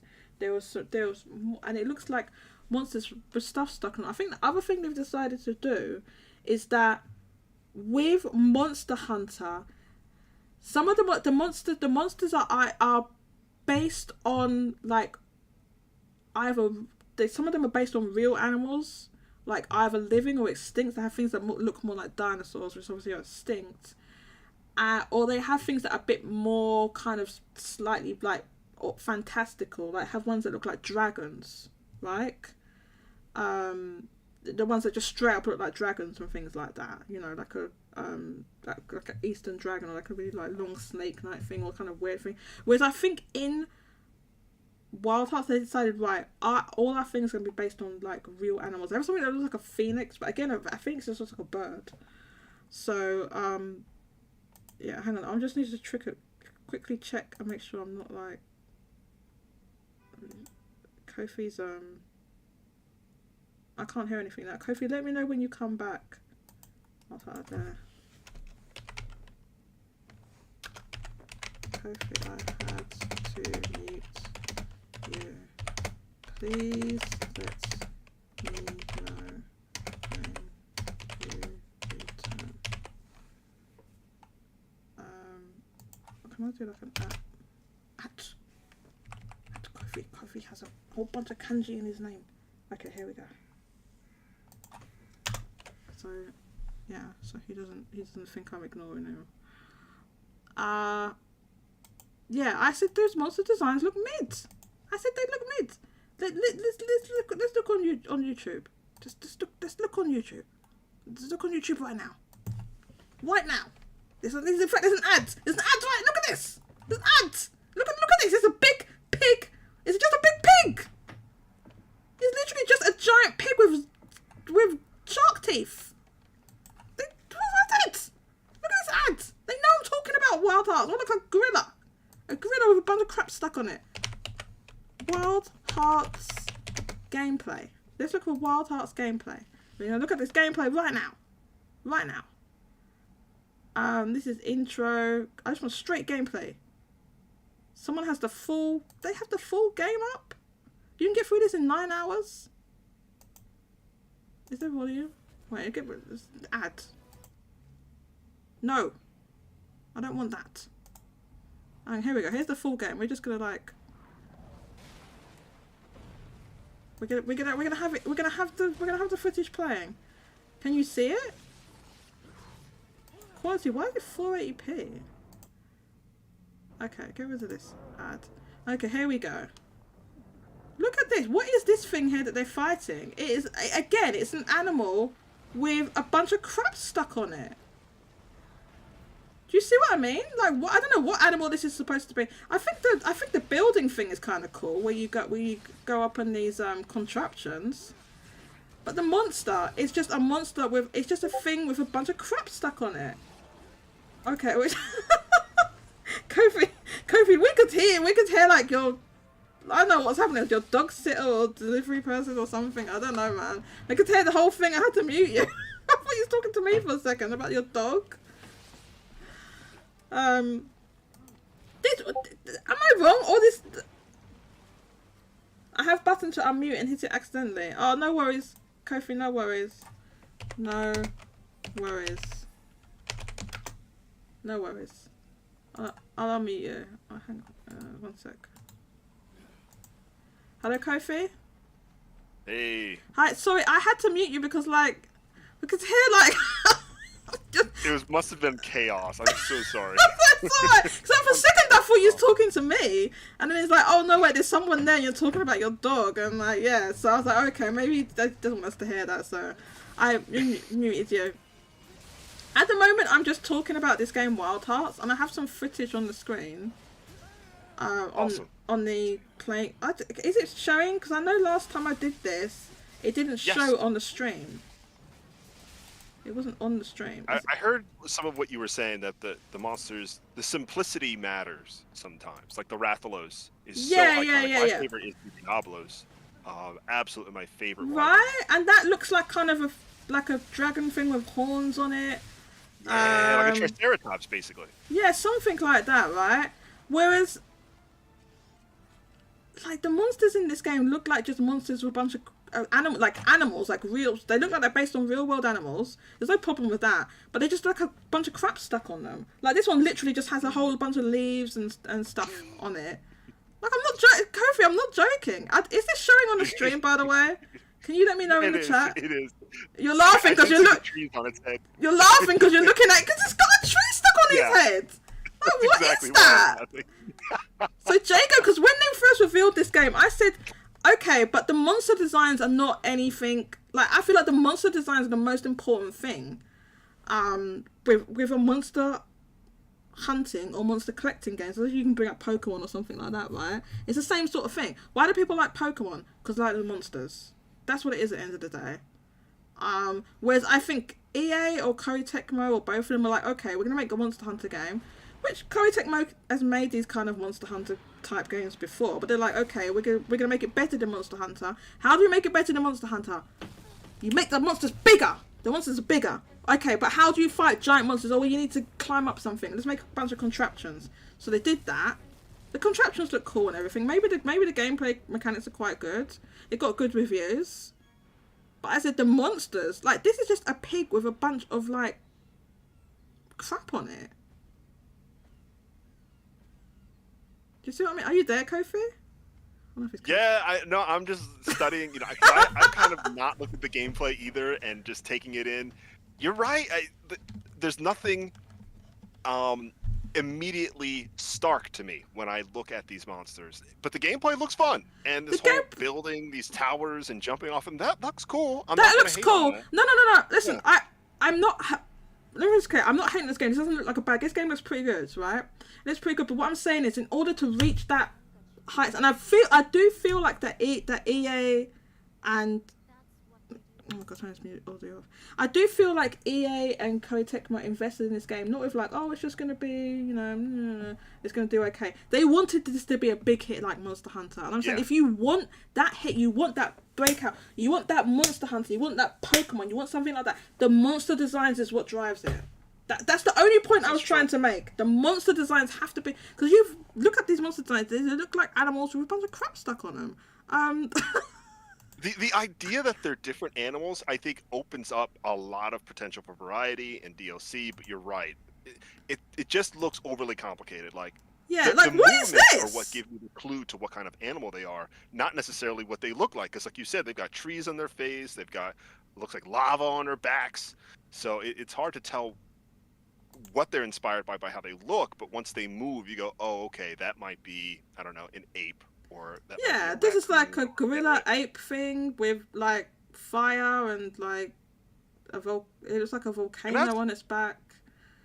And it reminds me of like the Rajang, from Monster Hunter. Wait, but you look at a Rajang. What does that? That looks like an ape, right? A Rajang looks like an ape, but it looks like just like I said, it's more of a simple design than this one, which is this is quite. I would say this is a very complex design. I don't know if you can see the screen. I would say this is a very complex design. This ape hair called a Suzuran. No, the request is a Suzuran. I don't know what the ape is called. What did you think of something like, what was it called? God Eater? I've never played that personally. I don't know what the designs look like in that. Oh, you can tell me. God, is it called God Eater? It was. God Eater. Okay. It was on the PSP or something like that. Yeah, it was ported to PlayStation 4 and Vita, and for a while there it was popular. I don't know if it ever had Monster Hunter numbers, but I felt like the enemies there were also kind of a little bit overly complex, and maybe that hurt its appeal. I don't know. I played one of the versions. I think I played maybe the demo for the third one, which I think was on PS4 and maybe Switch. But the gameplay was really fun. I remember feeling, snappy gameplay is for me. Yeah. But when I think of like an individual monster that I would remember, I couldn't tell you. Well, see, yeah, remember monster. Okay, so there's another. Like I'm showing a monster on the screen. It looks like I think it's based on a beaver. I want to say. Yeah. And it has like a tail that's like spikes or rocks or something, but the body's fur, which is why I think it was a bit like a beaver. And that's it has a little more simple. Whiskers. Yeah. And the environments seem to feel pretty varied. That's kind of cool. And there's a crab. That's always good if there's a crab. Heck yeah. A crab's getting in on a fight. Crab's joining in. Is this really displaying on the stream? Is it actually displaying it? Because last time I did this, it didn't. I was trying to show how. You can enlarge it, because right now you have it kind of like just in. In order for me to enlarge it, I have to put it on the full screen, and that means I can't look. I can't look at. I've only got one monitor. So yeah, sorry, I could show it on full screen for a little while, but it means I can't look at anything else whilst that's on. Gotcha. Which is a little bit annoying, but maybe there's another way to make it bigger. What about if I just do this? That doesn't work. Only if it's like that and it's a little bit bigger. I could make this full screen. Does seem kind of fun.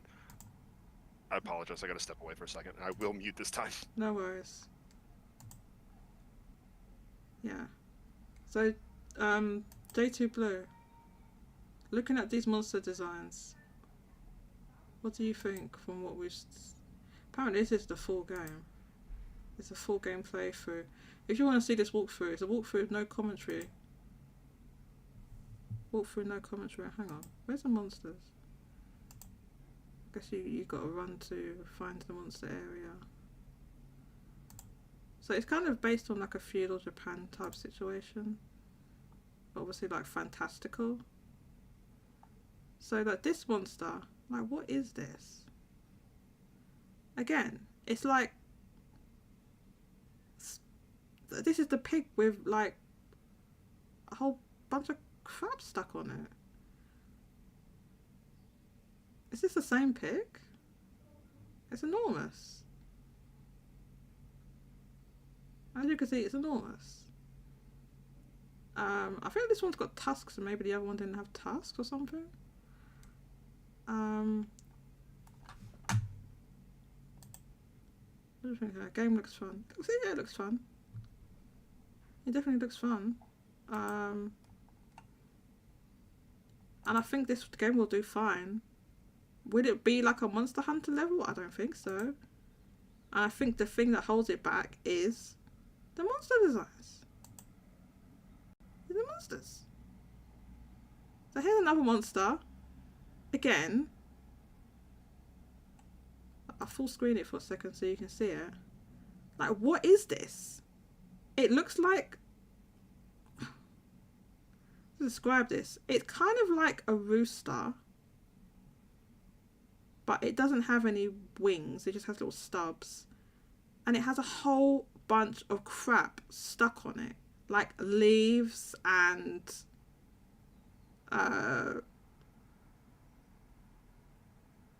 like what? It's just like there's literally a whole bunch of crap stuck on it. I don't know how to describe it. It looks like a rooster with loads of stuff stuck on it.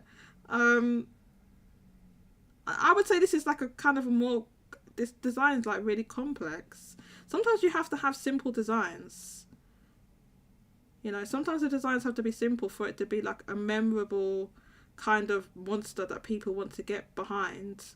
You know, like Kofi was describing, like a Rathalos and a Rajang and a Diablos. What's it called? Diablos. Those animals, those are monsters. Not overly complicated designs, you know. So maybe I'm spoiling this game if you want to play. I'm not showing the story. Is it?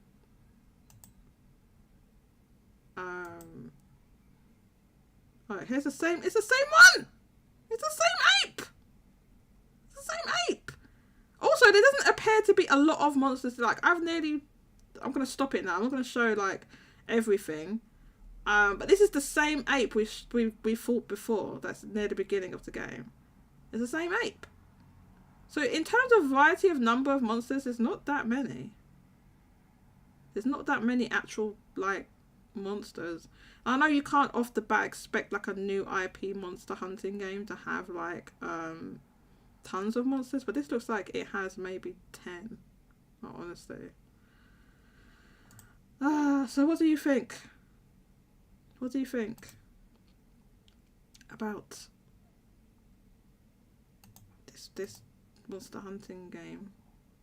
So it's called Wild Hearts. It was okay. You got God Eater. Game never looked interesting to me. God Eater. I've never played God Eater. Look that one up if you want.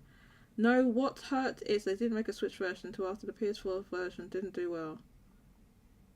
What game are you speaking about, Mousy? They didn't make a Switch version until after the PS4 version didn't do well. You're talking about God Eater? Yeah, maybe that game didn't do that well. J2 meh. Game looks fun though. I'm saying, like, the game, like, I think the mechanics and everything was fine. I just like the monster designs. I question the monster designs, personally. Okay, did we talk about everything we was going to, like, talk about? I think so. What's the Wii Shop music? I think so. Oh, I got one thing I can show here. So we did talk about that blog a little bit. This is I don't know if I can show this on the screen now. I'll get rid of this after. I can't see with this here. Can I show this?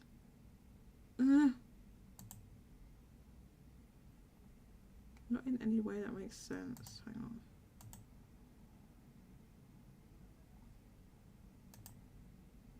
Oh no, no, it's too small.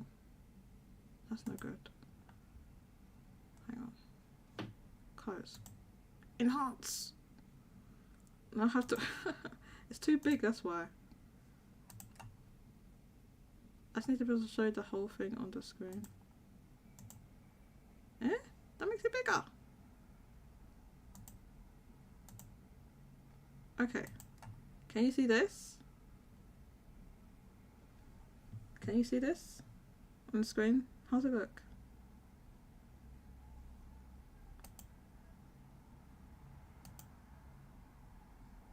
Enhance. Okay, we're gonna quickly talk about this and then we'll end the show, yeah?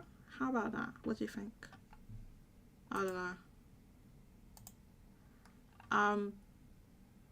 These are some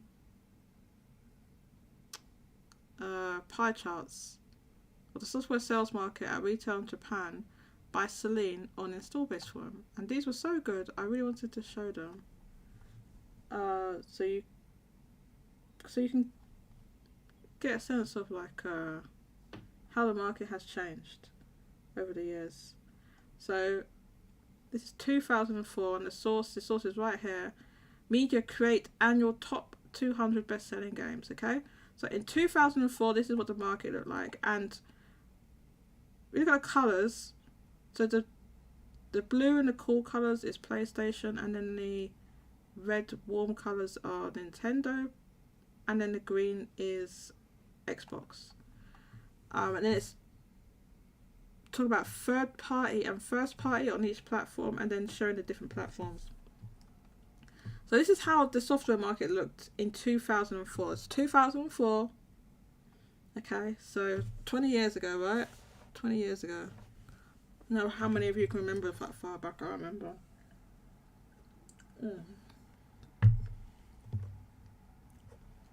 So, 2004. So this 51% here, this great big, more than half of the pie, is the PlayStation 2, and this is a third party. PlayStation 2 third party. The 4% slice here is PlayStation 2 first party. Okay? Right? And then on the left hand side of the part, we have a large slice here, 22% of a dark red. This is Game Boy Advance. So remember, this is 2004. Okay? This is Game Boy Advance. Third party. The 9% here is Game Boy Advance. Or is it the other way around? These colours are so similar, it's hard to tell. Oh no, I think maybe the dark one is GBA first party, and a slightly lighter one is GBA third party. It is really hard. These colours are so similar, it's hard to tell, but yeah, I think that's what's going on there. Now, the brown 80% is GameCube. So as you know, the GameCube did not do well. So, but anyway, the GameCube was 8%. There, that's GameCube first party, and then this 2% here, I think this is GameCube third party. So the GameCube was not getting a lot of third party support. And then yeah, so this is the DS must have just come out. So the DS is here as well, as long as the Game Boy Advance. The DS just came out, right? So the DS is a Nintendo DS. Had, I think this dark yellow is a DS third party, and then this or first party. Oh god, these colours are so similar. What the? No, this one here is GameCube third party. Yeah, this is DS, and then maybe you just can't even see DS third party. Maybe it doesn't even. Maybe it's just too small to show up. And then there's like a slice that's almost imperceptible is Xbox third party. And then this very light slice here, very light slice of blue is PSP third and first party, but they're so small you can barely see them. So between the red and the blue here. So you can see there was a variety of different platforms, and if you add all the platforms together, like per platform holder, you have Sony had more than 50% of the market. They have 56-7% of the market for 57% of the market, right? In 2004. That's how things were looking in 2004. Are you following along? GameCube did okay. Did it? Zero Drug? Did it? Does that look like the GameCube did okay? So I don't think it does. The GameCube did okay? I don't know about that, Zero Drag. I don't know about that. It doesn't look like it did okay to me. It looks like it did pretty badly. The GBA is like the dwarfs it. I don't know about that. I don't know. Green is really visible, yeah. So there you go. Zerdag also says it feels like Sony's performance in Japan peaked at PS2 and PSP. Well, let's see. Let's look at the next chart. So, this is software sales market share at retail in Japan during 2008. The source is a Media Crate annual top 500 best-selling games. Okay, so let's look at how things is 4 years later. How was the landscape changing? Well, we still got a lot of different colours here, right? 2008. So let's start the same way on the right-hand side. So we have this 20% here is Nintendo DS first party, right? And then the next slice is 24%, that's Nintendo DS third party, right? So DS in those 4 years has kind of taken off. And then we have the Wii with the brown. This dark brown here is Wii first party, 18%. The lighter brown is Wii third party, 4%. So not too much third party support for the Wii, unlike the DS, which has a lot. And next up we've got, I believe this colour is this the PSP or is this oh my god, these colours are so similar. This has got to be the PSP, right? Yeah, so this next colour, these two darker blues, I believe this is the PSP. So you have the PSP, this very dark blue here, 1% is PSP first party. The 14% here is PSP third party. That slice there. And then next, the PS2 is still around at this point, right? So the lighter blue above it, 9% is PS2 third party. And this, oh no, was it the other way around? Oh my god, I'm so confused because it says that this darker blue is PSP first party. So which one's that? Is that? Because that looks like PSP colour to me. I'm getting really bamboozled here because this colour PSP or is this PS2? This 14%. It goes from like the right to the left, and then if you're looking at that, then this has to be PSP, and then above it is PS2, right? Am I getting that wrong? Do you know what I think it is? I think where it has here 0%, there's something that's less than 0% that's not showing up on here. It's imperceptible, or basically you can't see it, but it's less than 0% because it says 0% right there. So it seems like, I think that's what I'm missing there. I think that 0% is PS2 first party, less than 0%, and then this light blue here. Yeah, I think that's it. That 0% there is PS2 first party. So obviously it's something that's less than 1%, right? And then this light blue here is PS2 third party, right? So then above that we have PS3 first party 2%. This dark grey, and then this lighter grey is PS2 third party. So this 0% here, okay, so the 0% light blue is Xbox first party, Xbox 360 first party. So again, it's like less than 1%, so it doesn't really show up on the graph. And then a 2% is Xbox 360 third party, right? So there's a lot of different platforms going on in 2008. You see that okay? Yeah, that's right. I got, yeah. 4 million GameCube games. I estimated skull emoji. Yeah. It's PSP. Yeah, I've realised that. Yeah, because it's like it's the 0%, right? Zero drag. Yeah. Those PS3 figures reflect just how much it struggled at the start. Right. When did the PS3 release, by the way? What year was it? What year did it release? Because I'm not sure.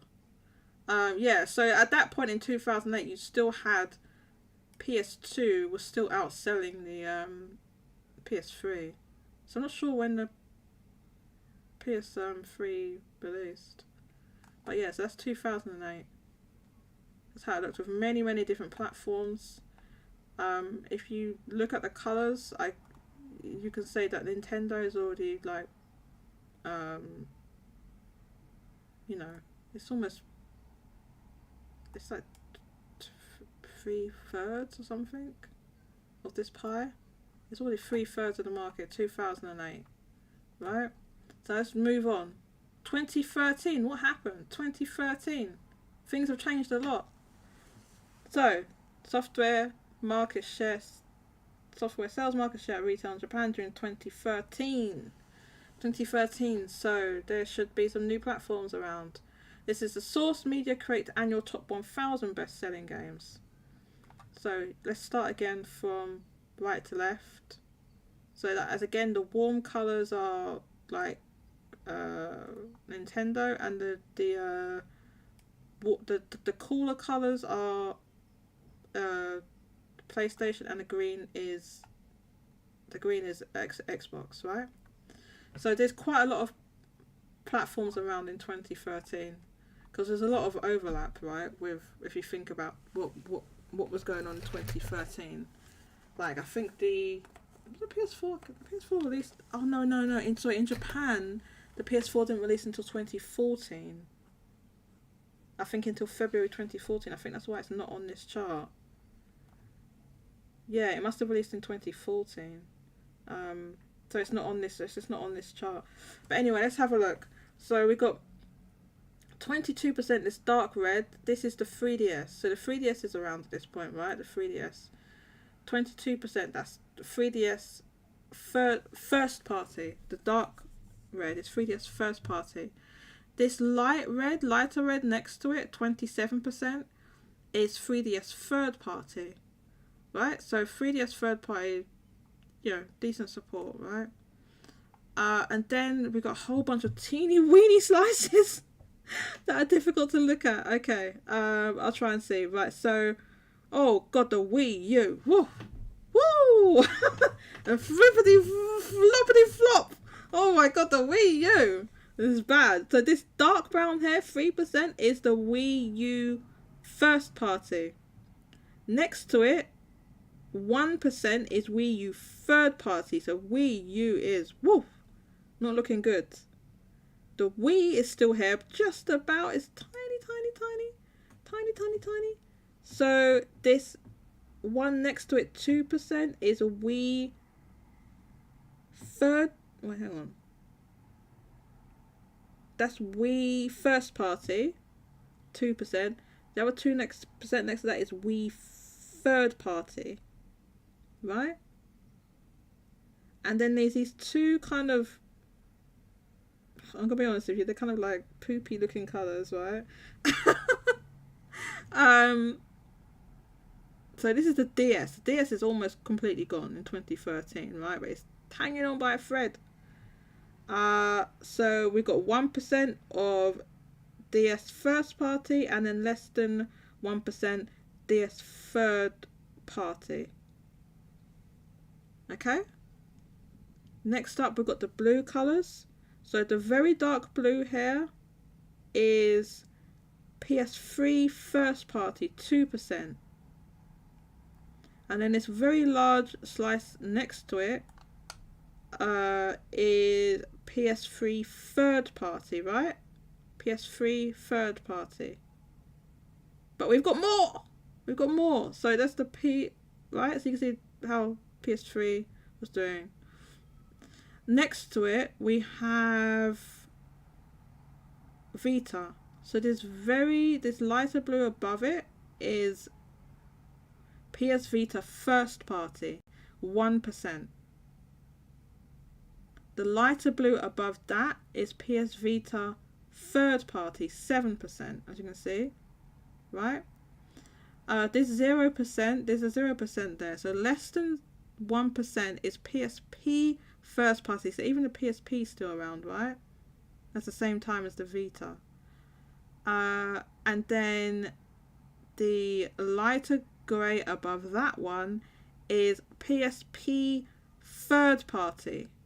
PSP third party. which is still at that point more than the Vita was getting.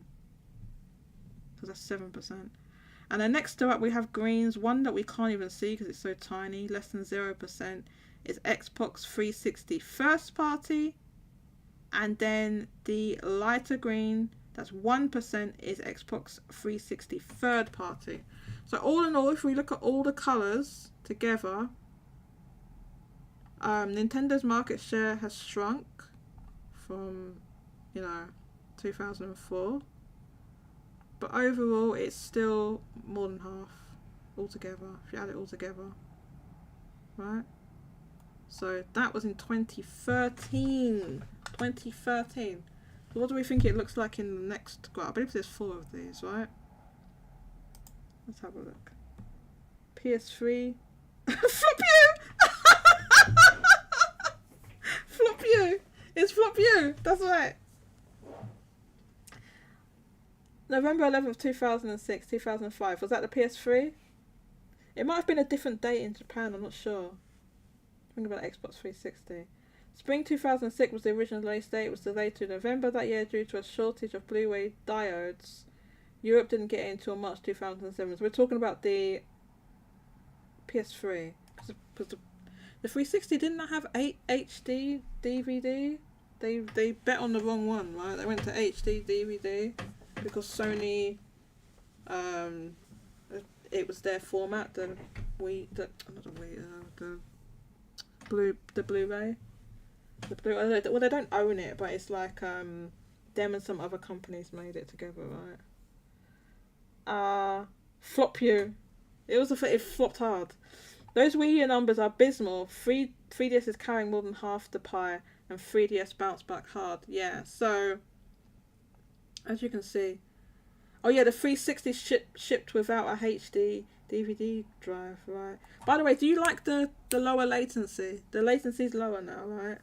Because I set it to low latency. It's not ultra low latency, but it's lower than it was before, so I can respond a little bit faster to you, or you can see me on the responding faster. So this was 2013. Let's move on to the next one. 2018. There's less platforms around now. Looks a little bit different. This one's better because they kind of like labeled it properly. But anyway, although it's kind of covered up a little bit. So this is software sales market share at retail in Japan during 2018. The source is media creates annual top 1,000 best-selling games. So from now on, I think it's going to be top 1,000 we're going to be looking at. So 2018, by this time the Switch was released. I guess in 2017. There's less platforms now. So some of that were there before have gone. Obviously the Wii, the DS and all that's gone. Right? So, why are there no... Oh no, the percentages are in these labels now. Okay. So, this large dark red is Nintendo Switch first party, 36%, right? And then this next lighter red is Nintendo Switch third party, 13%. Okay, so the 3DS is still around, just about. So 3DS first party, this dark brown, is 6%. And then the lighter brown next to it is the 3DS third party. So 3DS definitely completely on its way out. Next we have the blues. So we have this dark blue here is PS4 first party, 6%. Right? And then this light blue is very large slice here is PS4 third party, right?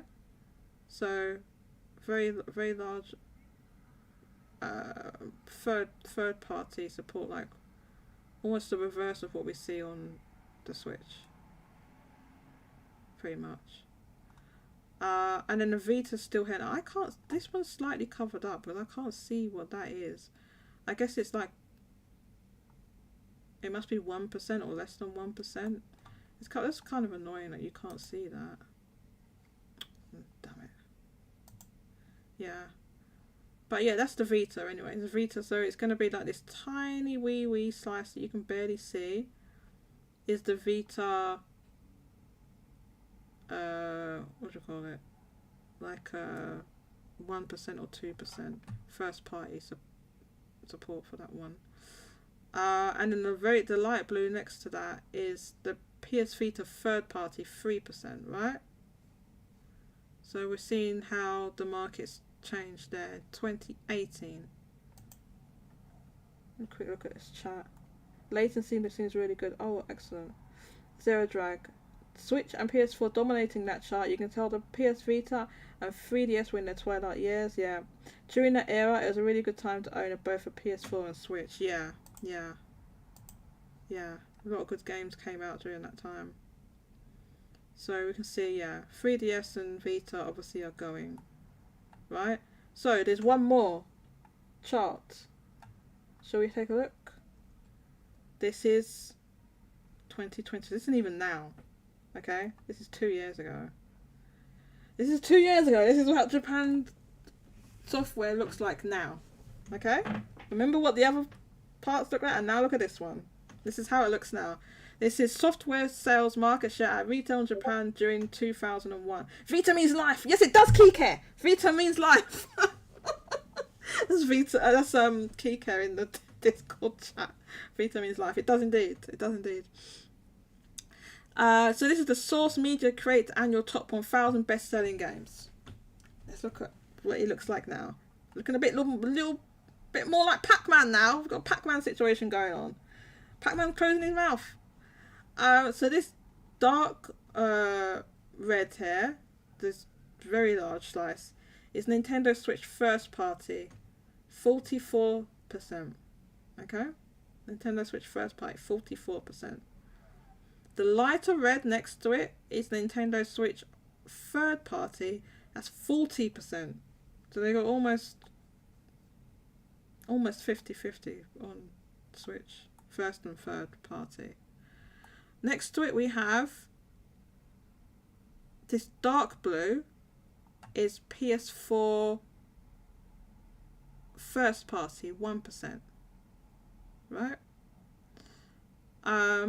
Above that one, the slightly lighter blue is PS4 third party, 12%. And then we've got these lighter blues above it, right, which is again, it's covered up a little bit. I can see it a little bit. So this is PlayStation 5. It's 2021, right? So PlayStation 5 is out. PlayStation 5 first party 1%, this light blue here, right? And then PlayStation 5 third party 2%. So this is all they've made for the Xbox is non-existent because it's basically all digital now. So this is 2021. They haven't made one for 2022 yet because we don't get the top 1,000 for Media Create until like May time, something like that. So you can make it based, because we did get the top 100 from Famitsu couple of like maybe a few weeks ago.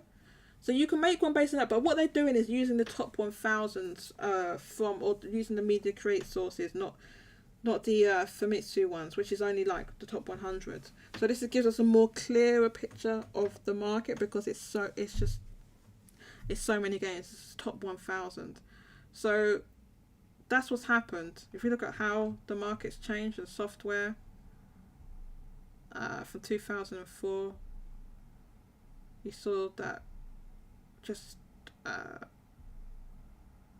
the PlayStation 2 had just loads and loads of they had most of the market, the third party support, and then it kind of changed here. 2008 you had the Wii and the DS had kind of most of the market. PS3 did struggle a little bit in the beginning, and then PSP was still pretty relevant. And in 2013, obviously Nintendo lost the market share because of the failure of the Wii U. The 3DS had a lot of support. It's like quite a lot of the market there. And then the is this PlayStation? Where's this one? It's PlayStation 3 there. Yeah, and then by 2018 it was looking like this, as you said, Zero Drag. You said this was a good time because of games. And you're like, okay, it's almost 50-50. Not quite, because the 3DS was still there. And then look what happened. Yeah. So this is now. I thought it was really interesting to look. These are very, very well made graphs. I might post them on Twitter as well. Very well made graphs. Nintendo domination. Holy crap! Yeah, holy crap, J2. Look what happened. This is this isn't even. This is what I'm saying. This isn't even now. If you want to see what it looks like now, it's like in terms of Nintendo taking over the market, it's like it's even worse than this. It's like this PlayStation share has been cut in half basically from what it was then. PlayStation has maybe 10% of the market share. If I can find the oh god, what was the? Is that still playing? Oh damn it! That uses up the bandwidth. Look again. This is like a peacock. It's like a big peacock. Anyway, how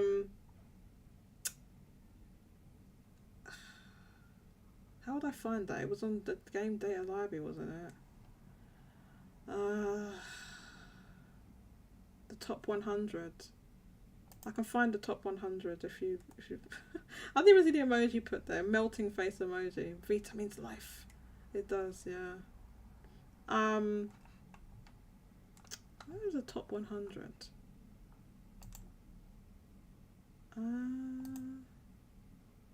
Oh, tell me what I can find it. It might take me a while to find it though. I'll do that quickly and then we can, and then we'll end the stream. So we're doing a little bit overtime. A little bit overtime. Hang on, I'll find it.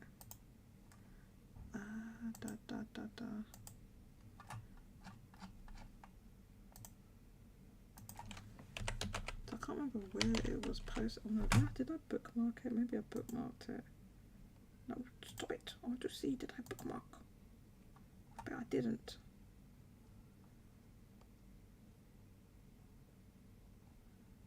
I didn't bookmark it because I am a dummy. Because I'm an actual dummy. Why didn't I bookmark that? I should have done. Let's see.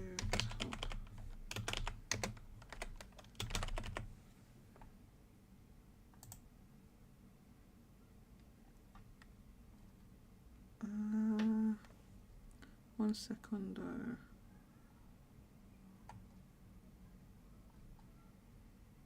Top 100, top.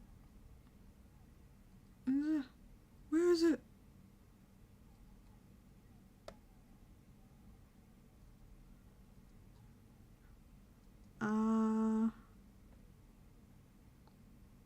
Graph, is it that? Sorry, one sec, folks.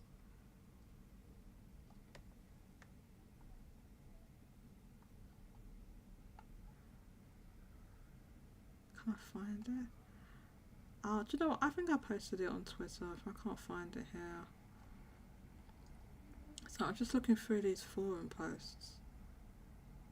See when it was posted a while back.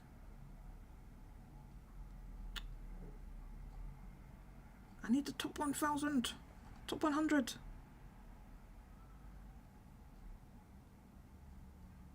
When was it posted? Do you know, it might take me too long to find it right now. I bet I'll find it when I come off the stream. It's kind of difficult to find right now. Is it that? No. No. was in January. Why am I looking in here? It's in January, right? Per the Famitsu Top 1000. Okay. Well, I have the figures here. I can't find the... What's this? Is this Nocturnal's estimate?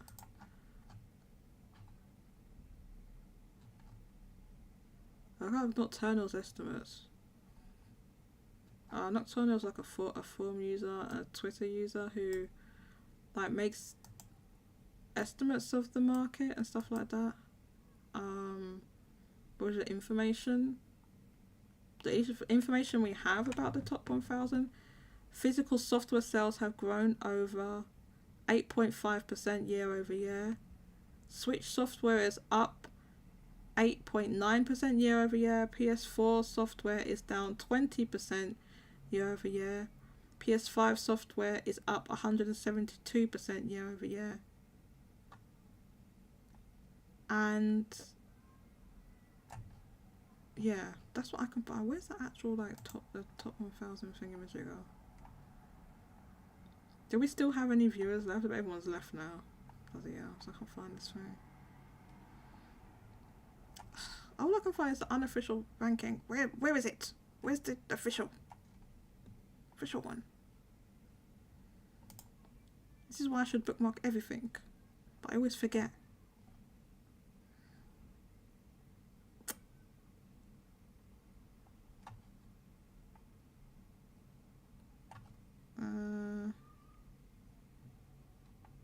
Oh, here it is. Oh, good. Why didn't I do that?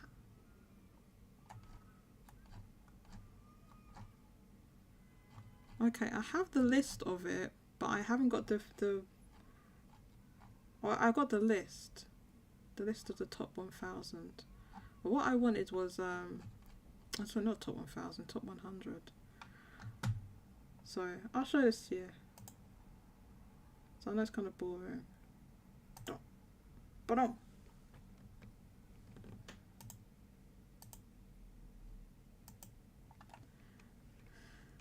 this is, yeah. This is the Famitsu top 100. But I wanted like the charts and everything. I don't have it. I don't have it right now. Oh,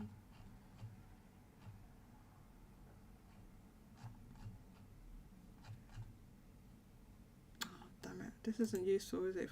If we don't have the graphs.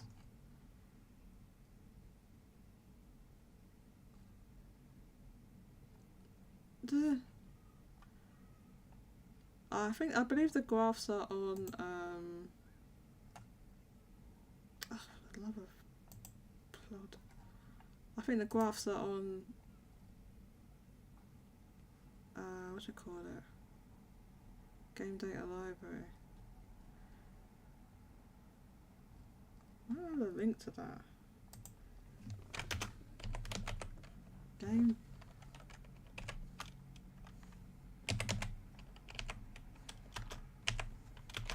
data.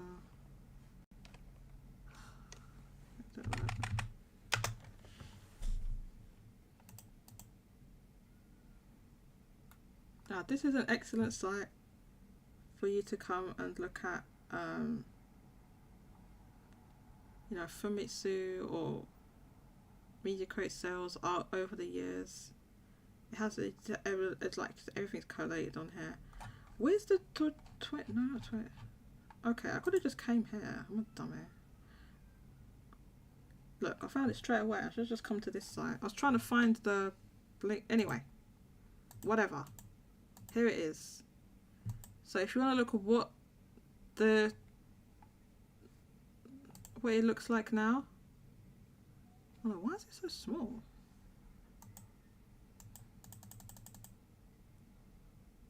This is what the market looks like now. There you go. Sorry, that took me like 5 minutes to find it. Good lord. Took me like 5 minutes. There we go. That's what it looks now. The colours are reversed, so it's a little confusing. You're like, oh, PlayStation's taking over. No, there's just on the colours different there. So this 89.4% is Switch. and then we have PlayStation 4 with 6.8%, and PlayStation 5 with 3.8%. That's what it looks like now. This is the top 100. Now, top 1,000 won't look really much any different from this, to be honest with you, when we get the top 1,000. As you see, it's like 90% Switch. It's basically what's happened. So, what are the reasons for that? There's a variety of different reasons. I think I'm not one of those people that think it's like one reason. I think it's a multiple different things happening over time, like gradually over time, is like why that's happened. I don't think it's just one thing, and I don't think it is all down to the scalping. I think the scalping has basically, I think it's accelerated something that was already happening, because if we look at that charts from time, right, the PlayStation 5 wasn't released until 2020. We can see the market was already changing before that. That had already happened before that had released. That was already happening. You know, we had it was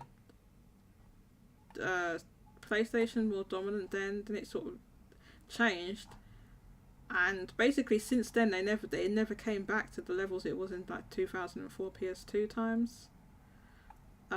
It kind of changed here because the Wii U flopped, and then sort of 2018 it's already like that at that point. That situation was already happening before the PlayStation 5 was released. So I don't think it's all down to the scalping. I just think the scalping made things worse of what was already happening, would be my opinion on that.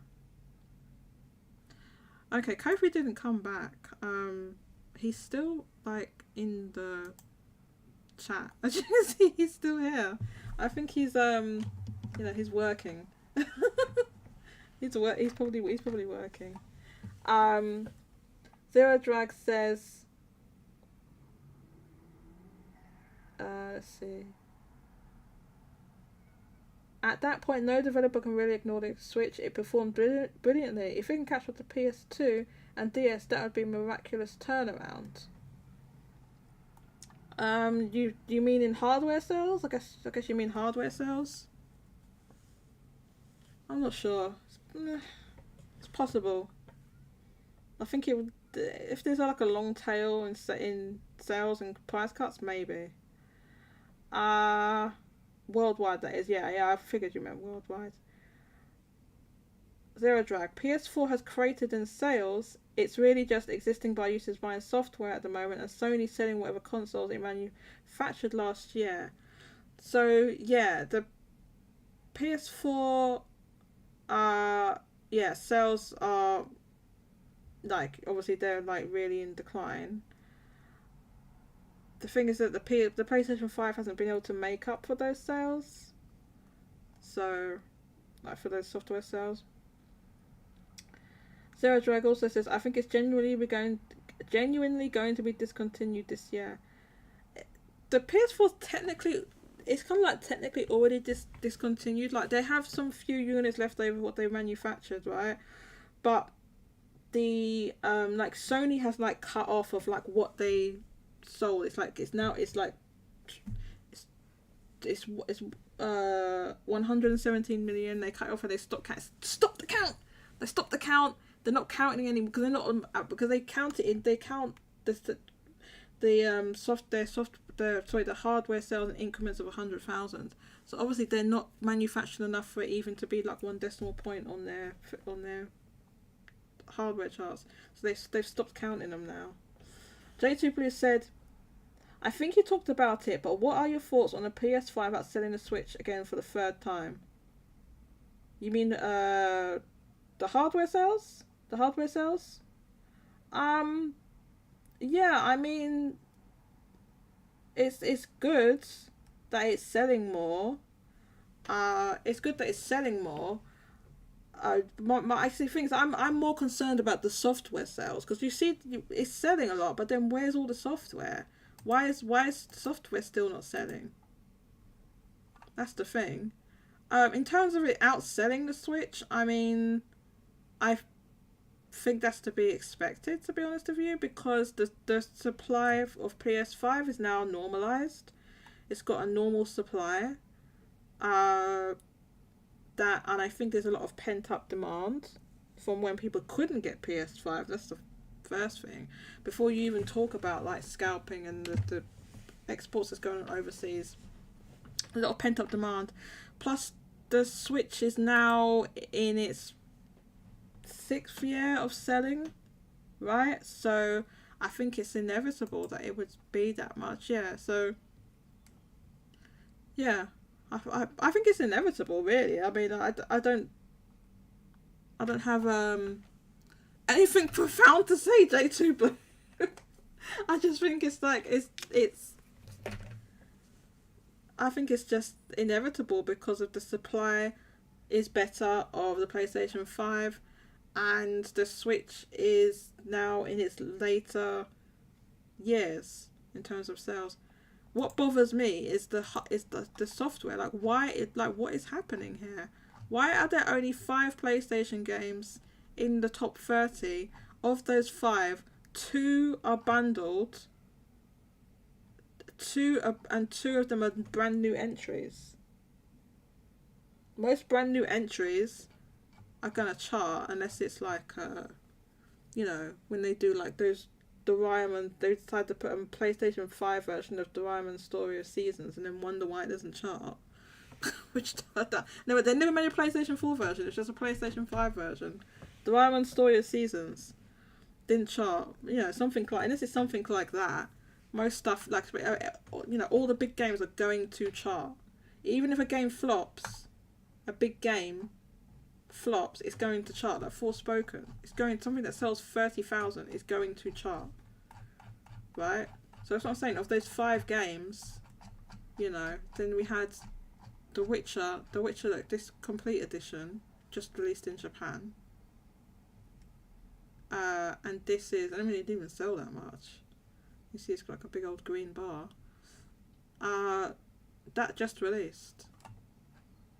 So that's probably going to be out of the chart next week. That just released. Forspoken's still hanging around. It'll probably be gone next week. But my concern, J2, is this software rather than the hardware. The hardware sales have improved. That's great. Why is the software not matching it? To me, it doesn't make any sense. So, Hogwarts obviously helped sell the PS5. Bad latency. Welcome. I didn't see you here before. Well, the PlayStation 5 sold the same last week. Like, it's literally sold the exact same last week. So did it help it, or would it have just sold that anyway? It's the same. Hogwarts Legacy came out this week. So yeah, I'm sure there's some people that did buy PlayStation 5 for Hogwarts Legacy, but I think PlayStation 5 would have sold a lot anyway. If it was over that amount, if it was more than last week, then maybe I would agree with you a little bit more. I'm not disagreeing with you either. I don't know if that it really made that much impact. Like they would have sold that amount of PlayStation 5s anyway, in my opinion.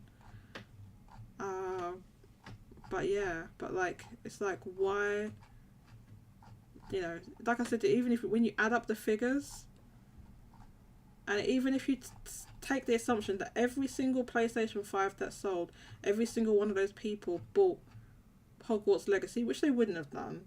It would have been some people that already had PS5s from before that bought Hogwarts Legacy. But if you, for the sake of argument, for a thought experiment, say that every single person that bought a new disc version PlayStation 5, right, which is, there was 80,000 of those that sold, bought Hogwarts Legacy, that's still less than that. That's still less, right, than 80,000. So 67,000. Then you have the bundled games, and then what do you call it? The Witcher and Forspoken. So there's consoles selling with no software. I'm not even counting the old digital version. I'm talking about just the disc version of the PlayStation, which obviously doesn't work out like that. It's not that every single person that has bought the game, it doesn't all go to brand new PlayStation 5 owners. There's some people that already have PlayStation 5s that get it. So this is what I mean by it being very low. And if you look at the PlayStation 4 at this same point in its life, the software sales were not like this. They were much better. And yeah, like I said before, I don't think it's like a 90%. You can say, oh well, it's 90. No, it's not 90% digital. It's 20 to 30%. We have evidence of that. Some games will go higher than that, definitely. Like I think Hogwarts Legacy is going to have a very high digital rate because of the shortage. So I think it's going to have a very high digital for that particular game. But it's not the same for all games. Like, you get these Nintendo first party games that have really high digital because of the voucher program and all this nonsense. So it depends on the game. Digital's rising, yes, but it's not most of the market, not in Japan. Anyway, we're going to go and wrap up the stream now. Just going to look at a couple of these comments. J2 Bliss says software not doing great. Zero Drive consoles are finally flying off the shelves. Not enough people are really using them in Japan the way I see it. Yeah, we'll have to see how things work out for the next weeks and months. If there is an improvement. I honestly, when I saw the hardware sales, I thought there was going to be an improvement this week. So I was a little... I thought it was possible that there could be, right? But there wasn't. So, yeah, I actually thought maybe this week, just because the hardware sales have been so strong for multiple weeks in a row, I thought there would be a difference. So I don't know how long it's going to take to see a difference. Like, when we see like more than five titles and stuff that isn't just bundled in the charts, you know. The way the PlayStation 5 is selling, I feel like there should be more games in the chart. But yo, we've been going for like 3.5 hours, so I'm gonna go ahead and wrap up now.